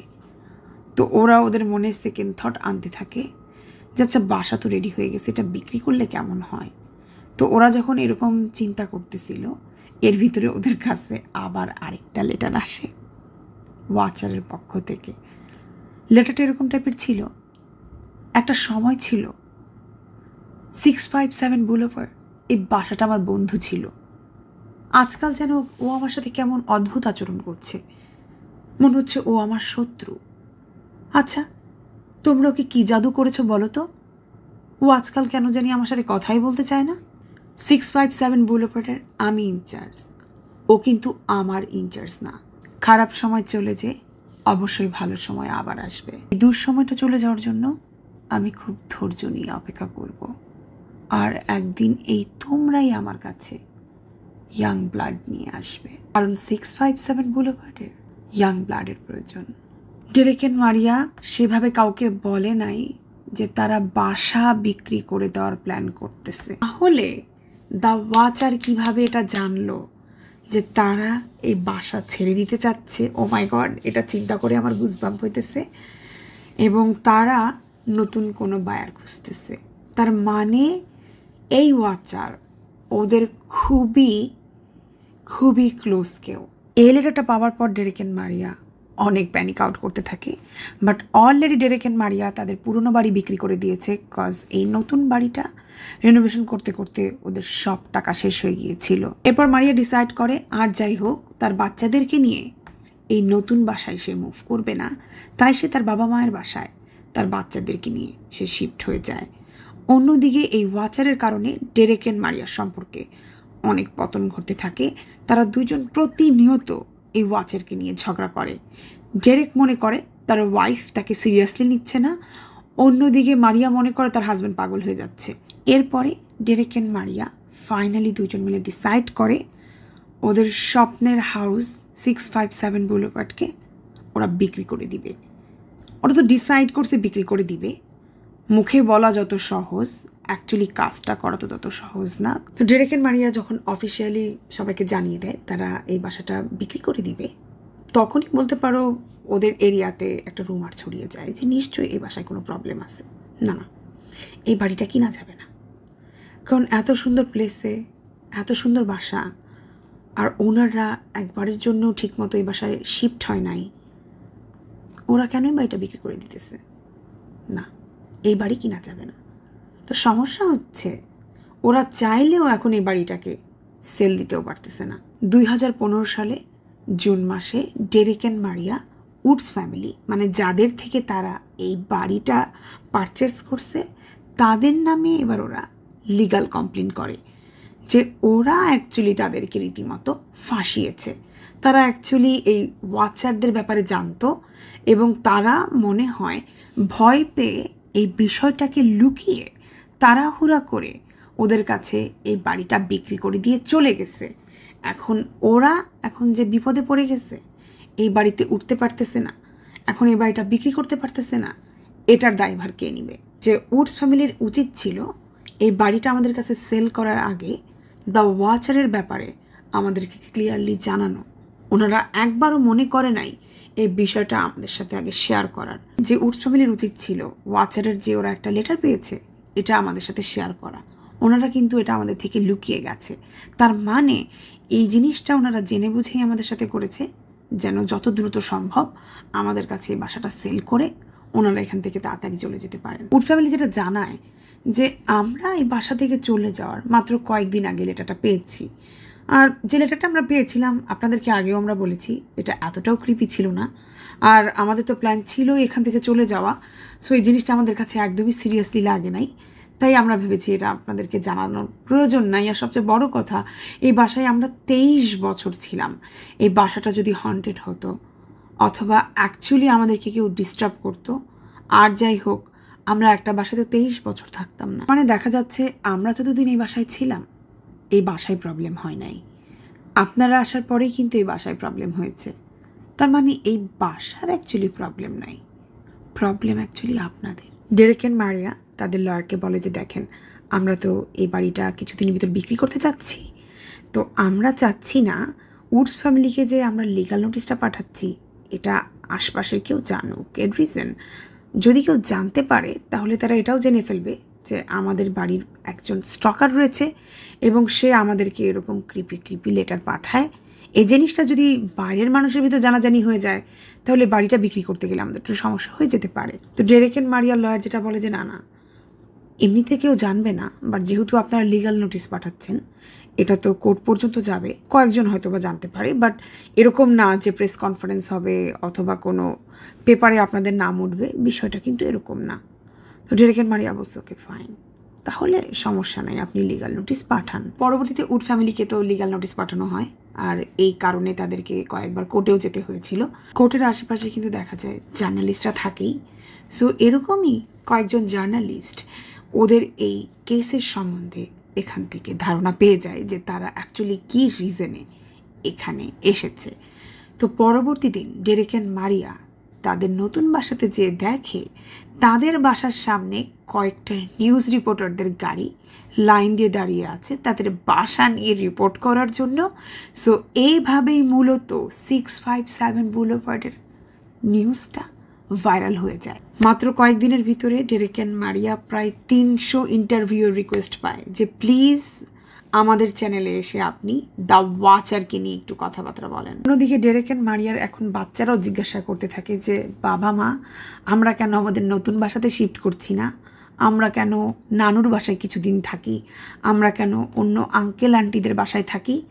শেষমেশ ডেরেক এন্ড মারিয়া তাদের বাচ্চাদেরকে বলতে বাধ্য হয় যে তারা তাদের নতুন বাসাতে অ্যাকচুয়ালি আর মুভ করতে পারবে না, সেই বাসাতে সমস্যা আছে। যখন একটা নিউজ সোশ্যাল মিডিয়াতে ভাইরাল হয়ে যায় তখন দেখবা অনেকেই অনেক টাইপের কিন্তু কমেন্টারি দিতে থাকে। সো অনেকেই দেখা যায় যে ডেরেক এন্ড মারিয়াকে নিয়ে হাসাহাসি করতে থাকে যে ওরা অ্যাকচুয়ালি গাধা, সামান্য কয়েকটা লেটারের কারণে ওরা ওদের ড্রিম হাউসে মুভ করে নাই। ডেরেক নেটিজেনদেরকে একটা রিপ্লাই দেয়, যেহেতু এই লেটারগুলো আপনাকে কেউ লেখে নাই, আপনাকে কেউ থ্রেট দেয় নাই, আপনার বাচ্চাদেরকে কেউ থ্রেট দেয় নাই, আপনি অ্যাকচুয়ালি রিয়েলাইজ করতে পারবেন না যে এগুলো কত সিরিয়াস বিষয়। নেইবারহুডের মানুষরা যখন জানতে পারে যে এই এরিয়াতে একটা স্টকার রয়েছে, ওরা অনেক প্যানিক আউট করতে থাকে যে এত টাকা দিয়ে এত দামি নেইবারহুডে ওরা বাসা পারচেস করছে, এখন এখানে স্টকার ওদেরকে ডিস্টার্ব করতেছে। ওরা লিটারেলি ওদের মেয়রকে প্রেশারাইজ করতে থাকে যেভাবেই হোক আপনি এখন ওয়াচারকে খুঁজে বের করবেন। মানুষের কিন্তু ওই পাওয়ারটা নাই যে কোনো এলাকার মেয়রকে যে তারা প্রেশারাইজ করবে, কিন্তু ওয়েস্টফিল্ডের বিষয়টা আলাদা, কারণ এখানে সব বড়লোকরা বসবাস করে। একটা পর্যায়ে মেয়র নিজে একটা প্রেস কনফারেন্স করে যেটা জানায় যে যেভাবেই হোক আমরা এই স্টকারকে খুঁজে বের করব, এবং আপনাদেরকে যেটা আমি জানাতে চাই, আমাদের পুলিশরা দিন রাত ধরে অক্লান্ত পরিশ্রম করে যাচ্ছে প্রায় 1 বছর ধরে।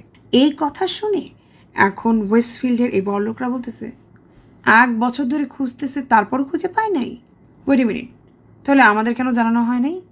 এতদিন ধরে আপনারা স্টকারকে খুঁজতেছেন, আমাদের সাথে তো আগে আপনাদের কথাবার্তা বলা দরকার ছিল, এই ব্যাপারটা কেন আমাদের থেকে লুকানো হয়েছে? তো ওয়েস্টফিল্ডের এই বড়লোকরা যেটা বলে যে না, আগের কোনো ইনভেস্টিগেশন হবে না, আপনারা নতুন করে আবার ইনভেস্টিগেশন স্টার্ট করবেন। তো যেটা হয়, আবার নতুন করে ইনভেস্টিগেশনের নতুন টিম ক্রিয়েট করা হয়, আর দ্য ওয়াচার যে লেটারগুলো লিখছিল সেগুলোকে আবার নতুন করে চেক করা স্টার্ট করা হয়। সেকেন্ড টাইম ইনভেস্টিগেশন শুরু হওয়ার পর প্রথমে যে কাজটা করা হয় সেটা হচ্ছে এই ওয়াচারের সবগুলো চিঠিগুলোকে নিয়ে এগুলোকে ডিএনএ টেস্টে পাঠানো হয়। গেস হোয়াট, ডিএনএ টেস্টে পাঠানোর পর যেটা জানা যায়, এই লেটারগুলো থেকে কোনো এক ওমেনের সেলাইভার ডিএনএ পাওয়া গেছে। এতদিন ধরে কিন্তু পুলিশরা মাইকেল ল্যান্ডফোর্ডকেই দ্য ওয়াচার ভেবে আসতেছে, আর এতদিন পরে যখন তারা জানতে পারছে কোনো একটা লেটার থেকে কোনো ওমেনের সেলাইভার ডিএনএ পাওয়া গেছে, এখন তোরা টেনশনে পড়ে গেছে যে তাহলে ওরা কাকে এতদিন ধরে সন্দেহ করতেছিল। বাট পুলিশ আবার এটাও চিন্তা করতে থাকে, বাট মাইকেল ল্যান্ডফোর্ডের তো আবার একটা বোনও আছে, আর মাইকেল ল্যান্ডফোর্ডের বোনটা কিন্তু ওর ব্যাপারে অনেক প্রোটেক্টিভ। এমনও তো হতে পারে ওর বোন ওকে লেটারগুলো লিখতে হেল্প করছে। মানে এই ফ্যামিলির উপরে পুরো পুলিশ অফিসারদের একেবারে ক্ষোভ রয়েছে মনে হয়, মানে ওরা ওদেরকে ওয়াচার বানাই ছাড়বে। পরবর্তীতে পুলিশ অফিসার ডিসাইড করে তারা অ্যাবির ডিএনএর সাথে এই দ্য ওয়াচারের ফিমেল ডিএনএটা টেস্ট করিয়ে দেখবে যে তারা সেম পার্সন কিনা। কিন্তু এখন তারা অ্যাবির ডিএনএ কোথায় খুঁজে পাবে? তো তারা ডিসাইড করে তারা অ্যাবির বাসার ডাস্টবিন থেকে অ্যাবির ব্যবহারকৃত পানির বোতল উদ্ধার করবে। আমি জানি না তারা কিভাবে বুঝতে পারলো যে এই বোতলেই অ্যাবি অ্যাকচুয়ালি পানি খেয়েছিল। তো তারা একটা পানির বোতল উদ্ধার করে এবং সেই পানির বোতলটি নিয়ে যে ল্যাব টেস্ট করায় এবং ল্যাব টেস্টের রেজাল্ট আসে নেগেটিভ। তার মানে যিনি অ্যাকচুয়ালি ফিমেল ওয়াচার বলে ধারণা করা হচ্ছে তিনি অ্যাকচুয়ালি অ্যাবি নন। তো এই রেজাল্টে নেগেটিভ আসার পর পুলিশ অফিসাররা ব্রডার্স ফ্যামিলি ডেরেক অ্যান্ড মারিয়াকে পুলিশ স্টেশনে ডেকে নিয়ে এসে বলে আমরা লংফুট ফ্যামিলির উপরে অ্যাকচুয়ালি অনেক চাপ ফেলে দিয়েছি, আমরা শুধু শুধু ওনাদেরকে এতদিন ধরে সন্দেহ করে এসেছি, আমার মনে হয় না ওনারা অ্যাকচুয়ালি ওয়াচার। সো আজকের পর থেকে ওনাদেরকেও প্লিজ আপনারা একটু স্পেস দিবেন। অন্যদিকে ব্রডার্স ফ্যামিলির পার্সোনাল ডিটেকটিভস তাকে আরেকটা ইনফরমেশন জানায়, সেটা হচ্ছে তারাই যে এই এরিয়াতে শুধুমাত্র এরকম টাইপের উদ্ভট লেটার পেয়েছে তা না, তারা ছাড়াও অন্য পরিবারও এরকম টাইপের ক্রিপি লেটার আগে পেয়েছিল।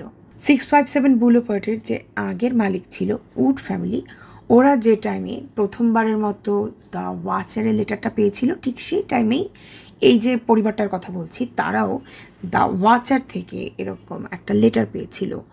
উড ফ্যামিলিও যেরকম এই জিনিসটাকে একদম গুরুত্ব না দিয়ে এই লেটারটা ডাস্টবিনে ফেলে দিছে, ওই ফ্যামিলিটাও এই লেটারটাকে সেরকম গুরুত্ব না দিয়ে এই লেটারটা ডাস্টবিনে ফেলে দেয়। শুধুমাত্র ব্রডার্স ফ্যামিলি ডেরেক অ্যান্ড মারিয়া ওরা এই লেটারটা এত গুরুত্ব দেয় যে কারণে এই ওয়াচার বেসিক্যালি এত পরিমাণে আশকারা পায় যে সে ব্যাক টু ব্যাক তাদেরকে লেটার লিখে এরকম ভয় দেখাতে থাকে। দেখো, ওয়াচারের ভাষ্য মতে তার দাদা পরদাদা তারা বছরের পর বছর ধরে এই বাড়িটাকে তারা নজরদারিতে রাখতেছে, কারণ এটা তাদের জব।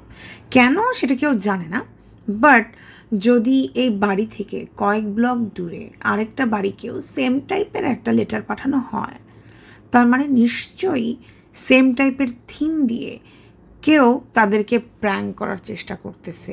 আর যেহেতু ডেরেক অ্যান্ড মারিয়া ওদের এই মেসেজটা পেয়ে আর লেটারটা পেয়ে রিয়্যাক্ট করেছে, সো ওরা বুঝতে পারে যে এই গাধাটা আমাদের টোপটা গিলেছে, সো আমরা এখন ওদের পিছনে উঠে পড়ে লাগবো। পরে ডেরেক অ্যান্ড মারিয়ার পার্সোনাল ডিটেকটিভ ডিসাইড করেন যিনি নিচে হাতে না হাতে এই ওয়াচারটাকে ক্যাচ করার চেষ্টা করবেন। তো উনি প্রায় এই ডেরেক অ্যান্ড মারিয়ার 657 বুলেভার্ডের বাসার আশেপাশে গুপচি মেরে বসে থাকতেন। দেখি অ্যাকচুয়ালি এই বাসার সামনে কেউ এসে এই বাসাটাকে চেক আউট করার চেষ্টা করে কি না। অনেক দিনই উনি ওয়েট করেছেন, বাট কাউকেই উনি দেখেন নাই অ্যাকচুয়ালি বাসার সামনে এসে ওয়েট করতে। হঠাৎ করে একদিন রাত্রেবেলা উনি দেখেন যে একটা কার 10-15 মিনিট ধরে 657 বুলেভার্ড বাসার সামনে ওয়েট করতে থাকে। কিছুক্ষণ পর গাড়িটা এখান থেকে চলে যায়। ওই মুহূর্তে তিনি এই গাড়িটার নাম্বার প্লেটের নাম্বারগুলো লিখে রাখেন। পরবর্তীতে সেই গাড়িটাকে খুঁজে বের করেন এবং তিনি জানতে পারেন যে এই গাড়ির মালিক হচ্ছে একটা ইয়াং মেয়ে। এবং তাকে যখন জিজ্ঞাসাবাদ করা হয় সে জানায়, আমি সেদিন আমার বয়ফ্রেন্ডের জন্য এখানে ওয়েট করতেছিলাম, কারণ আমার বয়ফ্রেন্ড এখান থেকে 2 ব্লক দূরে থাকে। মেয়েটার সাথে কিছুক্ষণ কথা বলতে বলতে ডিটেকটিভটা ওয়াচারের সম্বন্ধে মেয়েটার সাথে আলাপ আলোচনা শুরু করে দেয় খুবই উইয়ার্ডলি, যে আপনি কি এনার ব্যাপারে কিছু জানেন, যারা কিনা এরকম টাইপের বাড়িতে এরকম টাইপের লেটার লেখে, মানুষকে ভয় দেখানোর চেষ্টা করে। মেয়েটা বলে যে না, অ্যাকচুয়ালি আমি এরিয়াতে থাকি না, আর এরকম টাইপের উইয়ার্ড কথা কখনো শুনি নাই, বাট দ্য ওয়াচার নামের একজনকে মনে হয় আমি চিনি। এটি বলে মানে বলছে আমার বয়ফ্রেন্ড খুবই উইয়ার্ড স্ক্যারি টাইপের একটা অনলাইন ভিডিও গেম খেলে, আর তার কাছে আমি দ্য ওয়াচার নামের একজন মানুষের নাম শুনেছি, মানে যার সাথে সে অনলাইনে গেম খেলে। তো ডিটেকটিভ বলে, ও আচ্ছা, আপনার বয়ফ্রেন্ডের সাথে কি আমি কোনোভাবে যোগাযোগ করতে পারি, আর আপনি কি তাকে বলবেন আমার সাথে একটু কন্ট্যাক্ট করার জন্য? তো বলছে হ্যাঁ, কোনো সমস্যা নাই। তো ওই মেয়েটার থেকে ওর বয়ফ্রেন্ডের ফোন নাম্বারটা ডিটেকটিভ জোগাড় করে এবং তাকে বলে যে আমরা জাস্ট আপনার সাথে একটু কথা বলতে চাচ্ছি, তা ওয়াচারের ব্যাপারে একটু কিছু কোশ্চেন ছিল। প্রথমে সেটা বলেছিল আচ্ছা কোনো সমস্যা নাই, আমি আপনার সাথে কথা বলতে আসবো। এরপরের দিন বলে ও আমি তো ব্যস্ত, আমি আসতে পারছি না। এরপরের দিন বলে আচ্ছা ঠিক আছে, আমি অমুক দিন আসবো। এরকম করে ঘোরাতে ঘোরাতে একটা পর্যায়ে ওই ছেলেটা ডিটেকটিভের সাথে আর কখনোই যোগাযোগ করে না। এখন কোশ্চেন হচ্ছে, এই ছেলেটা কি অ্যাকচুয়ালি জানে অ্যাকচুয়ালি কে এই ওয়াচার? এমনও তো হতে পারে ওয়াচার অ্যাকচুয়ালি ডিরেক্টলি বাসার সামনে এসে বাসার নজরদারি করে না, তার আশেপাশে পরিচিত যে কোনো মানুষকে কোনো একদিন দাঁড় করিয়ে রেখে আজকে বাসায় কি হয়েছে সেটার আপডেট নিয়ে যায়। এরপর সেই অনুযায়ী এই লোকটা আর এই মহিলাটা এই বাসায় আবার এরকম ভয়ানক লেটার লেখে যাতে করে ওরা ভয় পাবে। দেখো, একজন লোক যদি তার গাড়ি নিয়ে অথবা সে হেঁটে একটা জায়গায় যে বাসার সামনে এসে দাঁড়িয়ে মানে বাসাটাকে কন্টিনিউয়াসলি স্টেয়ার করতে থাকে, যে কেউ তো তাকে সন্দেহ চোখে দেখবে। যেহেতু বাসার সামনে একটা মেন রোড রয়েছে, সো র্যান্ডম মানুষ প্রতিদিন তাদের বাসার সামনে দিয়ে হেঁটে যেতেই পারে। একটা গাড়ি 5 মিনিট অথবা 10 মিনিটের জন্য তাদের বাসার সামনে দাঁড়াতেই পারে। সো একদিন এক একজন তাদের বাসার সামনে দাঁড়ালে তাদের কিচ্ছু বলার থাকবে না। সো মেবি এভাবেই ওয়াচার তাদের ইনফরমেশন জোগাড় করতো। তোমাদের কি মনে হয়? সোশ্যাল মিডিয়াতে ব্রডার্স ফ্যামিলির এই স্টোরিটা নিয়ে তুমি যদি একটু সার্চ করো, তুমি যদি ভিডিও দেখো, দেখবে অনেক নেটিজেনরা অনেক টাইপের কমেন্ট করেছে। সেখানে বেশিরভাগ মানুষ যেটা বলে যে ব্রডার্স ফ্যামিলি মেবি তাদের বাড়িটা কেনার পর পস্তাচ্ছিল, যেহেতু তারা তাদের সব টাকা সব ইনভেস্টমেন্ট দিয়ে এই বাড়িটা পারচেস করে। এরপর তারা আরও কিছু লোন নিয়ে এই বাড়িটাকে তারা রেনোভেশনের কাজে লাগায়। এরপর মনে হয় অ্যাকচুয়ালি তারা বাড়িটাকে আর এফোর্ড করতে পারতেছিল না। নেটিজেনদের মতে ব্রডার্স ফ্যামিলি যেহেতু উড ফ্যামিলির উপরে একটা লিগাল এলিগেশন জারি করেছিল অথবা লিগাল কমপ্লেন করেছিল যে যেহেতু তারা আগে দ্য ওয়াচার থেকে লেটার পেয়েছিল এবং তাদের থেকে এটা গোপন করা হয়েছিল, যদি আপনারা না লুকাতেন তাহলে তো আমরা এই বাড়িটা পারচেস করতাম না। এখন যে আমাদের সাথে এত কিছু হয়ে গেছে, আমরা যে এত মেন্টাল স্ট্রেসের মধ্যে দিয়ে যাচ্ছি, এত টাকা খরচ করেছি, এই বাড়িতে আমরা উঠতে পারছি না, এখন এটার দায়ভার আপনাদের নিতে হবে। যে কারণে সম্ভবত ব্রডার্স ফ্যামিলি উড ফ্যামিলির থেকে ক্ষতিপূরণ দাবি করতেছিল, যে কারণে নেটিজেনরা বলতে থাকে নিশ্চয়ই ওরা ওদের থেকে আরও বেশি টাকা চাচ্ছিল, অথবা ওরা চাচ্ছিল যেন ওরা যত অ্যামাউন্ট দিয়ে এই বাড়িটা পারচেস করছে টাকাটা যেন কমিয়ে নেওয়া হয়, ব্রডার্স ফ্যামিলিকে যেন কিছু টাকা ব্যাক দেওয়া হয়, তাই তারা এই জিনিসটা করছে। বাট এখানে আমার একটা বিষয় আছে, ব্রডার্স ফ্যামিলির কাছে কিন্তু কোনো দিক দিয়েই উড ফ্যামিলি টাকাটা ব্যাক দিতে বাধ্য না। এখন এই ফুল জমির মালিক কিন্তু লিগালি ব্রডার্স ফ্যামিলি। ব্রডার্স ফ্যামিলি যদি এখন এই জমিটা বিক্রি করতে যায়, এখন এটা তার জমি হিসাবেই বিক্রি হবে। সে যদি এই জায়গার বদনাম রটায় তাহলে তো তার জমির দাম দিনকে দিন কমতে থাকবে। তাহলে কেন মানুষ বলতেছে যে সে এই জায়গাটাকে বিক্রি করার জন্য বদনাম করতেছে? আমি অ্যাকচুয়ালি এই জিনিসটা বুঝতেছিলাম না। ডেরেক যখন জানতে পারে যে সবাই অ্যাকচুয়ালি তাকেই দোষারোপ করতেছে যে মেবি সে টাকা তার আগের মালিকের থেকে পাওয়ার জন্য এইরকম কিছু করতেছে, তখন সে যেটা জানায় যে মানুষ অ্যাকচুয়ালি আমাদেরকে দোষারোপ করতেছে, কারণ আমাদেরকে পিন পয়েন্ট করা খুবই ইজি, এবং যদি এটা প্রমাণ করা যায় যে আমরা খুবই নিডি এবং টাকার জন্য এটা করছি, অ্যাকচুয়ালি দ্য ওয়াচার বলে এই এরিয়াতে কেউ নেই, এতে করে এই ওয়েস্টফিল্ড এরিয়াটা সেফ বলেই প্রমাণিত হবে এবং অন্যদেরও জমির দাম কমবে না এবং অন্যরাও অ্যাকচুয়ালি ভয় থাকবে না। মানে মানুষের চোখে অ্যাটলিস্ট এরকম আরে যা ওরা অ্যাকচুয়ালি বাটপার ছিল, এই ওয়েস্টফিল্ডে এরকম টাইপের কিছু নাই। কারণ যদি অ্যাকচুয়ালি প্রমাণ হয়ে যায় ওয়েস্টফিল্ডে এরকম টাইপের একজন ক্রিপি ওয়াচার আছে যে সবাইকে এরকম করে ফলো করে বেড়ায়, তাহলে কিন্তু শুধু একা ডেরেকের বাসার দাম কমবে না, সবার বাসার দাম কমবে। সো আমি মনে করি ডেরেকের এই কথাটার অ্যাকচুয়ালি পয়েন্ট আছে। এর রিজন যখন উড ফ্যামিলি বলে যে অ্যাকচুয়ালি বাসার সমস্যা নাই, আপনাদেরই মনে হয় সমস্যা আছে, অন্যান্য প্রতিবেশীরাও বলতে থাকে জি জি আমরা আপনাদের সাথে একমত, অ্যাকচুয়ালি এখানে কোনো ওয়াচার নাই, এদেরই সমস্যা, ওদের মানে টাকা শেষ হয়ে গেছে। যেহেতু প্রথমেই তোমাদেরকে বলছিলাম যে এই এরিয়াটা হচ্ছে ওল্ড মানি এরিয়া, মানে যারা অনেক আগের বড়লোক মানুষ তারাই বেশি এখানে থাকে। সো যারা নিউ মানি নতুন টাকা কামাই করে এখানে আসছে তাদেরকে এরকম ওরা বুলি চোখে দেখে। তো ডেরেক এন্ড মারিয়া অনেক কষ্টে তাদের টাকা জমিয়ে ওদের একটা ড্রিম হাউস পারচেস করছে। এমনিতেই হিসাব করে দেখতে গেলে তাদের এরকম একটা জায়গায় বাড়ি পারচেস করারই কথা না। তো এই এরিয়ার মানুষ হিসাবে তো ওরা মধ্যবিত্ত, মিডল ক্লাস আর ডাউন ক্লাস, রাইট?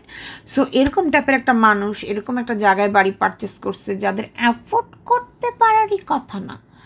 সো তাদের মতো মানুষদের এরকম জায়গায় বাড়ি পারচেস করতে গেলে তো ভ্যাবাচাকা খেতেই হবে। এখন যখন বাড়িটা পারচেস করছো আর অ্যাফোর্ড করতে পারছো না, এখন তো তোমরা বাজে কথা ছড়াবেই যে এখানে হোয়াটসঅ্যাপ টাইপের এরকম পিপিং টম আছে, মানুষের বাসায় উকি মেরে মেরে যে দেখে এবং মানুষের ক্ষতি করার চেষ্টা করে। এগুলো বলে তোমরা আমাদের এলাকাটাকে নষ্ট করতে যাচ্ছ।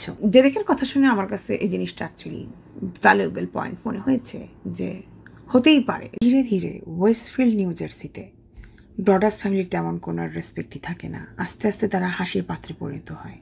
তাদেরকে কেউ আর সিরিয়াসলি চোখে দেখে না। মানে পরবর্তীতে যে হ্যালোউইনটা আসে, সেই হ্যালোউইনে একটা জিঞ্জার ব্রেড কুকি কন্টেস্ট হয়, আর জিঞ্জার ব্রেড দিয়ে একটা হাউস বানানোর কন্টেস্ট হয়। এই কন্টেস্টের থিম ছিল 657 বুলেভার্ডের হাউসটাকে যে যত ভয়ঙ্করভাবে তৈরি করতে পারবে সে ফার্স্ট হবে। যখন এই জিনিসটা ডেরেক এন্ড মারিয়া জানতে পারে, তারা অনেক কষ্ট পায় যে আমাদেরকে নিয়ে পুরো এলাকার মানুষ লিটারেলি ফান করতেছে, যেখানে আমরা এত ভয় দিন কাটাচ্ছি। এরপরে অ্যাকচুয়ালি ব্রডার্স ফ্যামিলি ডিসাইড করে আমাদের বাড়িটা অ্যাকচুয়ালি বিক্রি করে দেওয়ার সময় চলে আসছে। যদিও ওরা ডিসাইড করে ওরা বাড়িটা বিক্রি করে দিবে, বাট বললেই তো আর হয় না এত সহজে। এই বাড়িটা কে পারচেস করবে, যেখানে সবাই জানে দ্য ওয়াচার নামের কেউ এই বাড়িটার দিকে নজর দিয়ে রেখেছে। অনেকেই এই বাড়িটা এসে দেখে ঘুরে যায়, বাট দিন শেষে এই বাড়িটা অ্যাকচুয়ালি কিনতে কেউ রাজি হয় না। ডেরেক এন্ড মারিয়া এই বাড়িটা অনেকভাবে সেল করার চেষ্টা করে, বাট দিন শেষে কোনো মতে এই বাড়িটা অ্যাকচুয়ালি আর বিক্রি হচ্ছিল না। এরপরে ওরা এতটা ফ্রাস্ট্রেটেড হয়ে যায়, এরপরে ওরা ডিসাইড করে আমরা এই বাড়িটা ডেভেলপারকে দিয়ে দিই, আমরা জমিটা বিক্রি করে দিই ওনাদের কাছে। এরপরে ওনারা বাড়িটা ভাঙুক, যাই করুক, আমাদের কিচ্ছু আসে যায় না, আমাদের জাস্ট আমাদের মানি ব্যাক চাই। বাট এখানে সমস্যা হচ্ছে পুরো এই এরিয়ার যত নেইবারের আছে ওরা সবাই আসছে। এখানে বোর্ড মিটিং বসায় দিছে, অনেকে লয়ার নিয়ে চলে আসছে যে না, আমাদের এরকম ওয়েস্টফিল্ডে আজ পর্যন্ত কোনো ডেভেলপার জমি কিনতে পারে নাই। আপনি কোনো ডেভেলপারকে তো এই জমি বিক্রি করতে পারবেন না। যদি কোনো মানুষ আপনার থেকে জমি কিনতে চায়, তাহলে শুধু আপনি এখানে জমি বিক্রি করতে পারবেন। কোনো আননোন মানুষ এখানে আসে নাই, এখানে কোনো ফ্ল্যাট তৈরি হয়নি, এটা ফ্ল্যাট হওয়ার মতো এরিয়া না। এরকম রেসিডেন্সিয়াল এলাকায় আপনি এরকম একটা কাজ করতে পারেন না, আমাদের থেকে অনুমতি না নিয়ে তো আপনি এসব করতে পারেন না। মানে ডেরেক এন্ড মারিয়া একেবারে ডিপ্রেস হয়ে যায় যে আমরা এই জায়গাটা বিক্রি করতে পারতেছি না, বাড়িটা ভাঙতে পারতেছি না, ডেভেলপারকে দিতে পারতেছি না, আমরা এখান থেকে চলে যেতে পারতেছি না, তাহলে আমরা কি করব? ফাইনালি ওরা একটা বলতে পারো গুড নিউজ পায়। একটা ফ্যামিলি এসে ওদেরকে জানায় যে রাইট নাও আপনাদের বাসাটা আমাদের অনেক ভালো লেগেছে, বাট আমরা আপনাদের বাড়ির ব্যাপারে যেটা জানতে পারলাম, এটা শুনে বলতে পারেন আমরা একটু ক্রিপড আউট হয়েছি, আমাদের একটু ভয় লাগছে, বাট এরপরও আপনাদের বাড়িটা আমাদের অনেক ভালো লাগছে, যে কারণে আমরা রাইট নাও আপনার বাসাটা কিনতে পারতেছি না, বাট আপনার বাসাটা আমরা রেন্ট নিতে চাই। বাট এখানে একটা শর্ত আছে, যদি কখনো এমন হয় ওয়াচার এখানে লেটার পাঠাইছে আর এটা দেখে আমরা ভয় পাইছি, আপনি আমাদের সাথে এরকম একটা চুক্তিবদ্ধ হন যে কোনো রকমের আপনি আমাদেরকে কোশ্চেন করতে পারবেন না, যে কোনো মুহূর্তে আমরা এই বাসা ছেড়ে চলে যেতে পারবো। দেখি ডেরেক এন্ড মারিয়া চিন্তা করতে থাকে, দেখো ওরা কিন্তু এই বাসাতে থাকে না, ওরা অন্য একটা বাসাতে থাকে। এইদিকে এই বাসার ইউটিলিটিস বিল ওদের দিতে হচ্ছে, অ্যাটলিস্ট ওদের বাসা কেউ রেন্টও নিতে চাচ্ছে, তো ওরা রাজি হয়ে যায়। তো নতুন এই বাসায় ভাড়াটিয়া ওঠার মাত্র 2 সপ্তাহের ভিতরে প্রায় 1.5 বছর পর আবার প্রথমবারের মতো দ্য ওয়াচার আবার লেটার পাঠায়। লেটারটা এরকম ছিল যে এটা ডেরেক অ্যান্ড মারিয়ার জন্য, ইউ ইডিয়েটস, তোমরা জানতে চাও অ্যাকচুয়ালি ওয়াচারকে? জাস্ট ঘুরে তাকাও, হয়তোবা তুমি আমার সাথে কথা বলেছো, হয়তোবা তোমরা তোমার বাসার পাশে আমাকে কখনো দেখেছো, হয়তোবা আমি তোমার বাসার পাশের ওয়ান অফ দ্য নেইবারও হতে পারি, অথবা এমনও হতে পারে তুমি আসলে জানো কে ওয়াচার, বাট তুমি মানুষকে বলতে ভয় পাচ্ছ আমি কে। 657 বুলেভার্ড তুমি মনে করেছো অনেক কিছু ব্যারিকেড করে আমাদেরকে আটকে রাখতে পারবে? আমার আর্মি সব কিছু ভেদ করে তোমাদের নজরদারি অলওয়েজ করতে থাকবে। তারা তাদের মিশন অলওয়েজ ক্যারি করবে এবং অলওয়েজ সোল সেভ করার চেষ্টা করবে। এবং লাস্ট লাইন যেটা ছিল, আমি অলরেডি তাদেরকে সব অর্ডার দিয়ে রেখেছি। এটা হচ্ছে এই লেটারটার লাস্ট লাইন। দেখো, এতদিন এই ওয়াচারটা বলতো আমার বাপ দাদা 14 গোষ্ঠী পরম্পরায় আমি এই বাসা দেখার জবটা পেয়েছি, বাট এবার সে কিন্তু স্বীকার করলো তার নিজের পার্সোনাল সোলজার ওর আর্মি আছে। তার মানে এটা একটা কাল্ট যারা এই বাসাটাকে চোখে চোখে রাখে। মানে জিনিসটা খুবই ক্রিপি। এই লেটারটা হাতে পেয়েছিল ডেরেক অ্যান্ড মারিয়ার ভাড়াটিয়ারা। ওদের চুক্তি অনুযায়ী ছিল যে যখনই ওয়াচারের হাত থেকে এরকম টাইপের একটা লেটার আসবে, ওই মুহূর্তে ওরা চাইলে এই বাসা থেকে চলে যেতে পারবে। আর ডেরেক অ্যান্ড মারিয়া তাদেরকে কিন্তু আটকাতে পারবে না, কোনো কোশ্চেন করতে পারবে না। বাট এই ভাড়াটিয়ারা ওদেরকে যেটা জানায়, যেহেতু এই ওয়াচার ওদেরকে ডিস্টার্ব করতেছে না, লেটারের ভিতরে ওদের কোনো নাম নাই, এই লেটার পড়ে ওরা যেটা বুঝতে পারছে ওদের যত ক্ষোভ এটা হচ্ছে এই বাড়ির মালিক ডেরেক অ্যান্ড মারিয়ার উপরে, তাই তারা সেফ ফিল করতেছে রাইট নাও পর্যন্ত এই বাসায় থাকতে। সেই ভাড়াটিয়া ডেরেক অ্যান্ড মারিয়াকে বলে অ্যাজ লং অ্যাজ এই বাসার সিকিউরিটি সার্ভিস ভালো থাকবে, বাসার বাইরের এবং ভিতরের সব সিসিটিভি ক্যামেরা কাজ করবে, আমরা এই বাসায় থাকতে রাজি আছি, কজ লেটারগুলো আমাদেরকে কেউ উল্লেখ করে লিখতেছে না। আর অন্যদিকে এই ওয়াচার তার মতো লেটার পাঠিয়ে যাচ্ছে এবং এবার সে এমন কিছু ক্রিপি বলতে পারো থ্রেট ডেরেক অ্যান্ড মারিয়াকে দিচ্ছে, মানে যেটা তাদের একদম ঘুম হারাম করে দিবে। মানে চিন্তা করো, মানুষের লাইফে তো নর্মাল অ্যাক্সিডেন্ট অথবা নর্মাল যে কোনো টাইপের দুর্ঘটনা হতেই পারে, তাই না? বাট ওয়াচার তাকে এমন টাইপের একটা লেটার লেখে, এখন যে কোনো টাইপের সমস্যা দুর্ঘটনা যেটাই ডেরেক অ্যান্ড মারিয়ার লাইফে ঘটুক, তারা যেন ভাবতে বাধ্য হয়, আল্লাহ, এটা কি ওয়াচার আমার সাথে করছে? এটা কি ওয়াচারের কারণে হইল? ওয়াচার কি এখন আমার পিছনে আছে? লিটারেলি এরকম। আমি জাস্ট তোমাদের সাথে একটু পড়ে শোনাচ্ছি, ভেবে নিও না এভাবেই আমি তোমাদেরকে ছেড়ে দিব।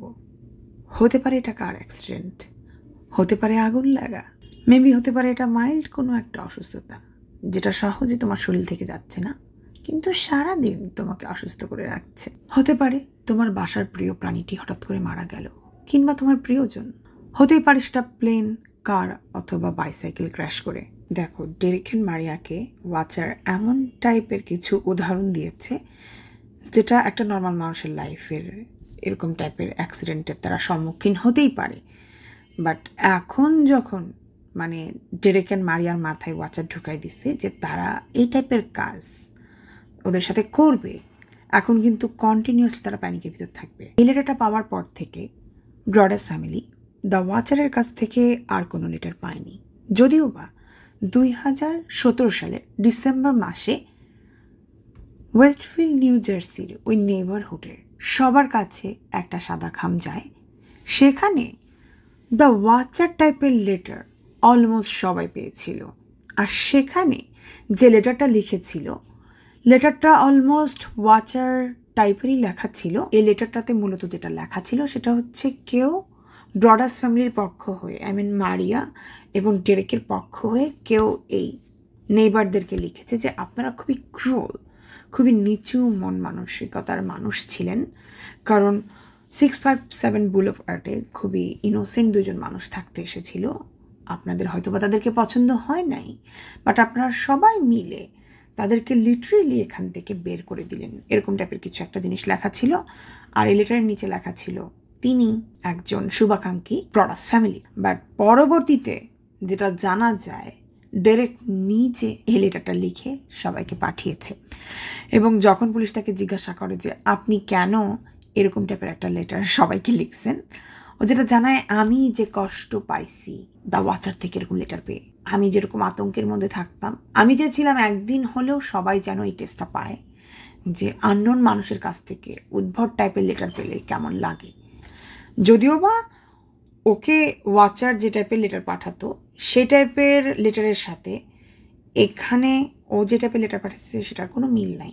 বাট তাও সে এটা করছে, মেবি ওর মনে যত ক্ষোভ ছিল সে সেটা এই লেটার দিয়ে আত্মপ্রকাশ করতে চাইছে। যদিও বা পুলিশকে ডেরেক এটা নিশ্চিত করে বলেন যে এটাই তার লেখা প্রথম লেটার ছিল।